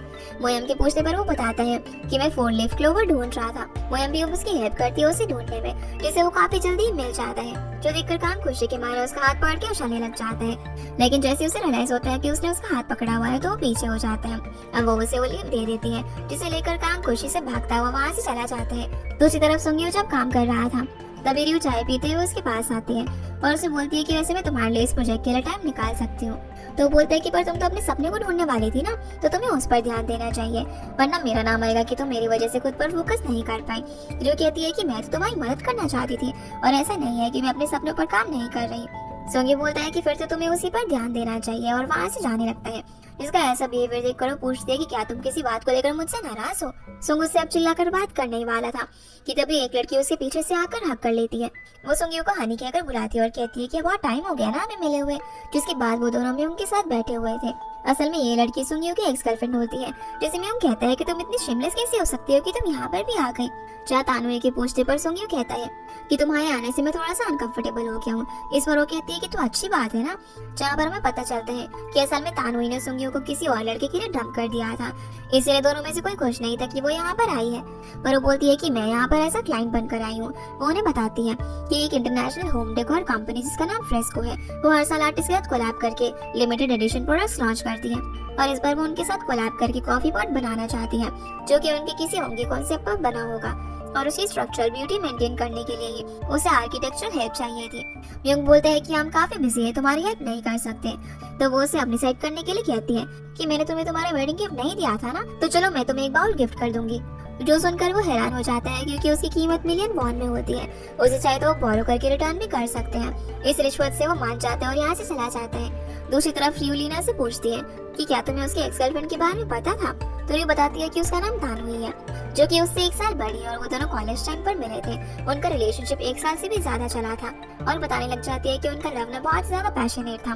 यहाँ से हम देखते हैं कि जब रियो सामान लेकर घर पर जा रही थी, तो उसे अपने घर के सामने एक एक्सपेंसिव कार दिखती है, जिसमें एक कपल किस कर रहे थे। रियो उनके पास जाकर उन्हें ये सब कहीं और करने के लिए कहती है, लेकिन हैरान हो जाती है जब वो सुंगयू को उसके अंदर देखती है। वो ऐसा बिहेव करती है कि उसने कुछ भी नहीं देखा और वहाँ से चली जाती है। जो सब चीजें वो लीना को बता रही थी, तभी ये दोनों वहाँ पर आकर उसकी बातें सुन लेते हैं, जिनसे रियो ये सब बोलने के लिए माफी मांगती है। लेकिन तानुई कहती है कि वो यादें भी काफी कमाल की थी। अब जैसे उसे पता चलता है कि ये रियो है, तो वो उससे मिलकर काफी खुश होती है, क्योंकि सुंगयू उससे हमेशा उसके बारे में बात करता रहता था। पर वो यहाँ पर डिनाई करने लग जाता है कि नहीं मैंने कभी ऐसा नहीं किया। तानुई अब रियो से हेल्प मांगती है सुंगयू को मनाने के लिए कि वो उसकी हेल्प करे, पर वो सोचने के लिए थोड़ा सा टाइम चाहिए था। फिर वो उन सभी को उसके स्टूडियो पर इनवाइट करती है, जिसकी इस बात के सपोर्ट में म्यूंग सुंगयू को चलने के लिए मनाने लग जाता है। जिसके सामने सुंग्यो की नहीं चल पाती। वैसे तो तानवी उसे भी बुलाना चाहती थी, लेकिन सुंग्यो के रीजन की बिहेवियर की वजह से वो आने से मना कर देती है।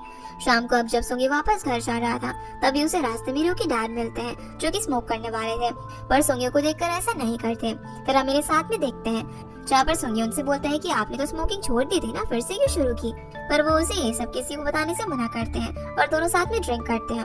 अगले दिन हम देखते हैं कि रियो अपने भाई को उठाने के लिए रूम में जाती है, लेकिन जब वो नहीं उठ रहा होता तो बेड पर चढ़कर उसे काफी बुरी तरीके से मारती है। लेकिन तभी ब्लैंकेट के अंदर से सुंग्यो निकलता है, जो कि उसे रोकने के लिए एकदम से उसके ऊपर आ गया था। उसे यहाँ पर देखकर वो तो एकदम से शॉक हो जाती है और सुंग्यो भी हैरानी से उसे ही देख रहा था।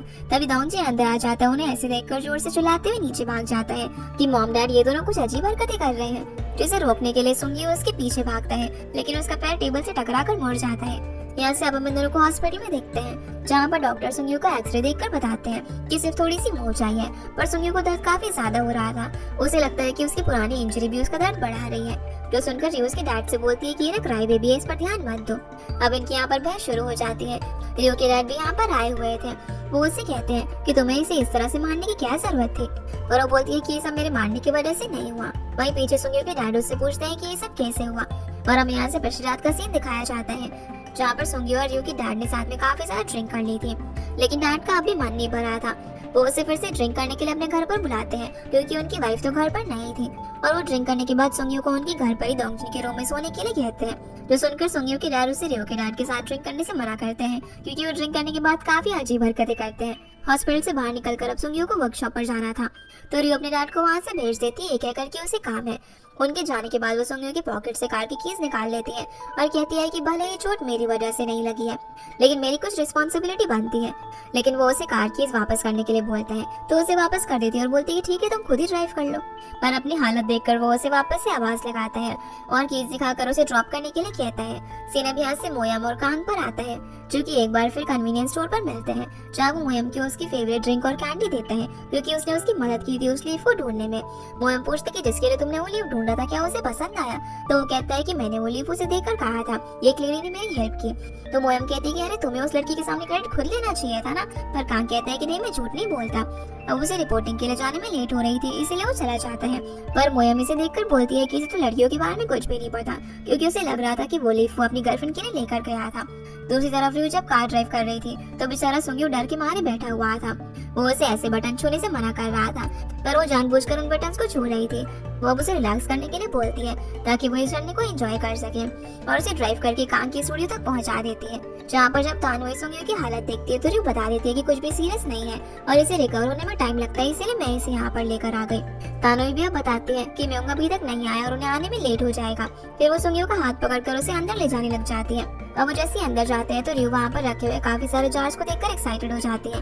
तानोई फिर उन्हें बताती है कि मैं यहाँ पर सॉसेस और पेस्ट बनाती हूँ, क्योंकि उसके डैड फूड में एक्सपर्ट है और ये स्किल्स उसे उन्हीं से मिली है। ये सब उसने नेबरहुड की लेडीज के साथ मिलकर बनाया है। साथ ही ये भी बोलती है कि उसे कुछ हेल्पिंग हैंड चाहिए। तो सुंग्यो कहता है कि क्या तुमने हमें यहाँ पर इसलिए बुलाया है। इस पर वो कहती है कि मैं तो बस एक बार में 2 काम करना चाहती थी। सुंग्यो बोलता है कि मैं तुम्हारी मदद नहीं कर सकता, लेकिन रियो तो वहाँ पर द्यूजंग सॉस बनाने के लिए काफी एक्साइटेड हो जाती है, जिसके बाद काफी और लेडीज के साथ मिलकर वो काम करना शुरू कर देते हैं, जिसमें सुंग्यो को भी मदद करनी पड़ती है। रियो तो यहाँ पर काफी एक्साइटमेंट के साथ उन लोगों से सवाल किए जा रही थी, जो देखकर बाकी लेडीज को अच्छा लगता है। तभी तानहुई सुंग्यो के पास आकर कहती है कि मुझे तुमसे ना कुछ बात करनी है, और दोनों अंदर चले जाते हैं और फिर पूछती है कि क्या तुमने मेरे बाद किसी को डेट किया, जिस पर वो हाँ बोल देता है। पर वो ये भी बताता है कि मैंने तुम्हें काफी मिस किया। तो तानहुई बोलती है कि मैंने भी। तो सुंग्यो बोलता है कि तुमसे मुझसे काम के लिए कोलैबोरेट करने के लिए आई हो ना। इस पर वो बोलती है कि तुमसे मिलने का ये भी एक कारण है, लेकिन काम पहले आता है। फिर वो उसे अपना कलेक्शन दिखाती है, जिसे उसने वियना में एग्जिबिट किया था। सुंग्यो को यहाँ पर उसके पॉट्स काफी पसंद आते हैं, तो वो उसे भी बनाने के लिए बोलती है। जब वो पॉट्स बना रहा था तभी रियो वॉशरूम ढूंढते हुए वहाँ पर आ जाती है। वो उसे पॉट बनाते हुए देखने लग जाती है, लेकिन तभी तानहुई उसका हाथ पकड़कर उसकी मदद कर रही थी, जो देखकर रियो को अच्छा नहीं लगता। वो वहाँ से जाने लगती है, लेकिन गलती से उससे वहाँ पर सामान हिल जाता है, इसलिए वो दोनों उसे देख लेते हैं। रियो कहती है कि मैं तो सिर्फ वॉशरूम ढूंढ रही थी। तो तानु उसे बता देती है कि वॉशरूम कहाँ पर है। अब जैसे सुंग्यो बाहर आता है तो रियो उसे इस तरीके से डिस्टर्ब करने के लिए माफी मांगती है। वो कहती है कि तुम दोनों एक साथ काफी अच्छे लग रहे थे और इनडायरेक्टली उसे अपने एक्स के साथ फिर से रिलेशनशिप में जाने की एडवाइस दे रही थी, पर वो उसे घूरता हुआ कहता है कि आइंदा किसी की पर्सनल लाइफ में ऐसे इंटरफेयर मत करना। वो बाहर की तरफ थोड़ा सा टहलने के लिए चला जाता है। तभी बाकी सब भी आ जाते हैं जो सुंग्यो को बताते हैं कि कैसे में उनकी तबीयत खराब होने की वजह से उन्हें बार बार रुकना पड़ रहा था। फिर सभी अंदर आ जाते हैं जहाँ पर तानु ने देखकर बोलती है कि और भी वर्कर्स आ गए हैं। जारी उन्हें बताती है कि कैसे वो लोग मेजू को यूज करके दियोजंग सॉस बनाएंगे। अब जैसे उन्हें काम पर लगाया जाता है तो म्यूंग को समझ में आ जाता है कि आखिर सुंग्यो बाहर क्यों चला गया। इधर हम सुंग्यो को देखते हैं जो कि उस रात के बारे में सोच रहा था जब वो अपना वॉलेट लेने के लिए वापस आया था। उसने रियो की वो बात सुन ली थी जिसमें उसने कहा था कि वो अपने पास रिलेशनशिप से अभी मूव ऑन नहीं कर पाई है। वो इस बारे में सोचकर परेशान हो रहा था। इसके बाद हम मोयम को देखते हैं जो कि पूरे दिन काम करके काफी थक चुकी थी। वो सभी अपने लिए खाना ऑर्डर करने ही वाले थे कि तभी उन्हें एक और इमरजेंसी आ जाती है और उन्हें जाना पड़ता है। मोयम बाकी सभी के साथ एक घर पर पहुंचती है तो देखती है कि वहाँ पर बच्ची नीचे गिरी हुई थी। मोयम देखती है कि ये तो वही बच्ची है जो उसे पार्क में मिली थी। घर में उसके अलावा उस वक्त कोई भी नहीं था, इसलिए उसने पैरामेडिक्स को हेल्प करने के लिए बुलाया था। यहाँ ये बच्ची अपना नाम युंदू बताती है। अब जैसे मोयम उसका टेम्परेचर चेक करती है तभी युंदू बेहोश हो जाती है। इधर तानोई में उनसे हैवी जार को शिफ्ट कराने में हेल्प मांगती है, पर ये उसे वहीं पर बैठने के लिए कहकर खुद ही मदद करने के लिए चली जाती है। तान मना कर रही होती है क्योंकि वो काफी हैवी था, लेकिन वो नहीं मानती। अब जब ये जार को शिफ्ट कर रहे थे तो इन्हें काफी प्रॉब्लम हो रही थी। ये देखकर अम्मी उनको बुलाने के लिए जाने लगती है, लेकिन जो फिर भी जार को शिफ्ट करने की कोशिश कर रही थी। जहाँ वो काट पत्थर पर लगने की वजह से वो जार नीचे गिरकर टूट जाते हैं, जहाँ वो खुद भी गिर गई थी। अब जार की ऐसी हालत देखकर वो काफी परेशान हो जाती है। तभी संजू भी वहाँ पर आकर उस पर चिल्लाने लग जाता है क्योंकि उसे सीरियस चोट लग सकती थी। वो कहता है कि जब तुमसे कोई काम नहीं हो पा रहा है तो क्यों कर रही हो। पर तानो यहाँ पर रियो की साइड लेती है कि वो तो सिर्फ मेरी मदद कर रही थी। फिर वो रियो को चेंज करने के लिए भेज देती है। सीन अब काम पर आता है जो कि अपनी कलीग के साथ उस ओल्ड लेडी के घर पर जाता है उनका इंटरव्यू लेने के लिए, और उसका घर इतना छोटा था कि वो दोनों अंदर भी नहीं आ पा रहे थे। ओल्ड लेडी उन्हें थैंक यू बोल रही होती है क्योंकि वो लोग उसकी मदद करने के लिए आए। तभी काम को कॉल आता है और उसे पता चलता है कि युंदू घर पर नहीं है। ये सुनकर वो भागता हुआ घर पर जाता है। जहाँ हेल्पर उसे बताती है कि वो जैसे थोड़ा सामान लेने के लिए मार्केट तक गई थी, तब वापस आई तो युंदू घर पर नहीं मिली। पड़ोसी उसे पूछने पर पता चला कि कुछ पैरामेडिक्स यहाँ पर आए थे। इधर मोयम युंदू को हॉस्पिटल में लेकर गई थी जिसकी कंडीशन थोड़ी सीरियस थी। जब उसका ट्रीटमेंट हो रहा था तब मोयम उसके हाथ में कुछ नोटिस करती है और ये वही लीफ थी जो कि उसने कांग के साथ मिलकर ढूंढी थी। उसे समझ में आ जाता है कि कांग ये लीफ इस लड़की को ही देने की बात कर रहा था। तभी कांग भागते हुए वहाँ पर आ जाता है। वो युंदू को देखते ही बोलता है कि डैडी आ गए हैं, जो सुनकर मोयम हैरान हो जाती है और हमें पता चलता है कि ये उसी की बेटी है। युंदू को तभी होश आ जाता है। वो अपने डैड का हाथ पकड़ लेती है जिसे कांग देखकर बोलता है कि मैं आ गया हूँ। दूसरी तरफ कपड़े चेंज करने के बाद रोई उनकी वापस से मदद करने के लिए आ जाती है। उसे काफी बुरा लग रहा था कि उसने सभी लोगों की मेहनत इस तरीके से बर्बाद कर दी। तभी बिजली कड़कती है जिससे रियो एक स्पाइसी डिश बनाने का सजेशन देती है। कुछ ही देर में अब बारिश भी शुरू हो जाती है और सभी लोग खाना बनाने की तैयारी में लग जाते हैं। पर म्यूंग और बाकी लोगों को यहाँ पर काम करना पड़ रहा था जिस वजह से वो बिल्कुल भी खुश नहीं थे। अब काफी मेहनत करने के बाद जब खाना रेडी होता है तो वो सभी को काफी पसंद आता है, लेकिन सुंग्यो वहाँ पर कहीं भी दिखाई नहीं देता। तो रियो बोलती है कि जाने दो उसे, जब भूख लगेगी ना तो खुद ही आ जाएगा। अब वो सभी काफी एंजॉय करते हैं। रात में अब जब रियो बर्तन धो रही थी तभी तानी उसके पास आकर उसे करने से मना करती है, पर रियो कहती है कि मैंने जो तुम्हारा नुकसान किया उसके लिए मुझे भरपाई करनी पड़ेगी। तो बोलती है कि फिर तो तुम्हें मेरे पॉट के मिलियन युआन पे करने पड़ेंगे, लेकिन अगर तुम मुझे अपनी स्पाइसी फूड की रेसिपी बताओगी तो बात खत्म हो सकती है, क्योंकि उसे उसकी बनाई हुई डिश काफी पसंद आई थी। लेकिन जब वो उसे रेसिपी बताना शुरू करती है तो उससे पता चलता है कि वो तो उसने ऐसे ही बना दी थी बिना कोई मेजरमेंट के, और उसे फूड के बारे में ज्यादा कुछ पता नहीं है। सीना मोयम पर आता है जो कि कांग से कहती है कि तुम इतनी छोटी बच्ची को अकेला कैसे छोड़ सकते हो। वो उसे काफी डांटती है और उसे वो लीफ भी लौटा देती है जो कि उसे युंदू के हाथ में मिला था।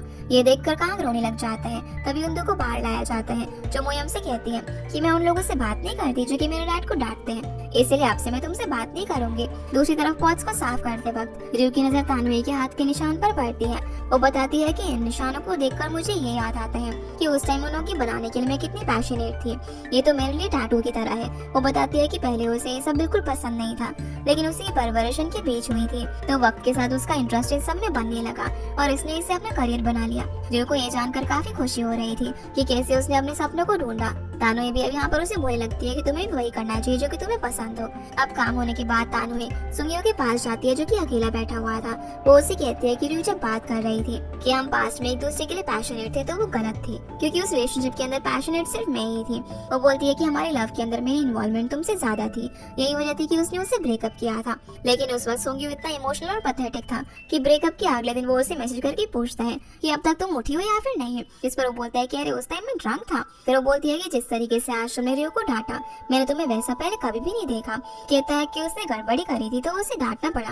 तब तानु ही बताती है कि असल में वो जार पहले से ही टूटा हुआ था, मैं उसे रिपेयर करने के लिए शिफ्ट कर रही थी। ये बात इसीलिए मैंने नहीं बताई क्योंकि मैं जेलस थी। इधर रियो को नींद नहीं आ रही थी, इसलिए वो बाहर घूमने लग जाती है।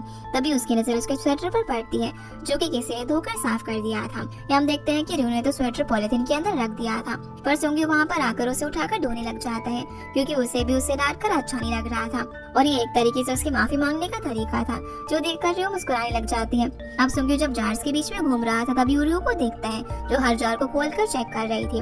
वो उसके पास जाता है तो रियो पूछती है कि तुम सोए क्यों नहीं, जरूर रियो खाना स्किप करने की वजह से जाग रहे हैं। वो पूछती है कि क्या तुम्हें मेरी शर्ट से दाग हटाया और आखिर ये तुमने कैसे किया, तो बता देता है कि ये मैंने राइस और विनेगर से किया और पूछने लग जाता है कि तुम क्या चेक कर रही हो। तो रियो बताती है कि मैंने सुना है कि इनमें से एक जार के अंदर 100 साल पुरानी सोया सॉस रखी हुई है। ये बात उसे एक लेडी ने बताई थी कि वो बहुत ही ज्यादा डार्क होगी और उसकी स्मेल भी काफी स्ट्रांग होगी, इसलिए वो काफी क्यूरियस है उसे देखने के लिए। तो सुंगी उसकी मदद करने लग जाता है उस सॉस को ढूंढने में। ये देखकर वो हैरान होती है क्योंकि पिछले कुछ दिनों से वो उसे काफी गुस्सा था, तो अब वो भला उसकी मदद क्यों कर रहा है। अब थोड़ा ढूंढते ही रियो को वो जार मिल जाता है। जब वो उसे खोलती है तो उसमें नाइट स्काई रिफ्लेक्ट हो रहा था, जिसकी स्पार्कलिंग लाइट में वो खो जाती है। अब वो खाने की बातें करने लग जाती है और खुश होकर सुंगी से बोलती है कि मुझे वो मिल गया। सुंगी को लगता है कि वो सॉस की बात कर रही है, लेकिन वो अपनी ड्रीम की बात कर रही थी। वो बताती है कि मैं कुकिंग करूंगी। उसे ये सुनकर काफी खुशी होती है कि उसे अब अपना ड्रीम मिल गया। तभी उसे तानवी की बात याद आती है कि उसने उसे कहा था कि जब भी वो सुंगियों के साथ होता है तो वो काफी अलग बर्ताव करता है। जब रियो हंसती है तो वो भी उसके साथ हंसता है, जो चीज सुंगियो भी नोटिस करने लग जाता है और खुद से कहता है कि मैं अपनी फीलिंग से हमेशा भागता रहा, लेकिन अब रियो को अपने सामने मुस्कुराता हुआ देखकर मैं उसे पसंद करने के अलावा और कुछ नहीं कर सकता।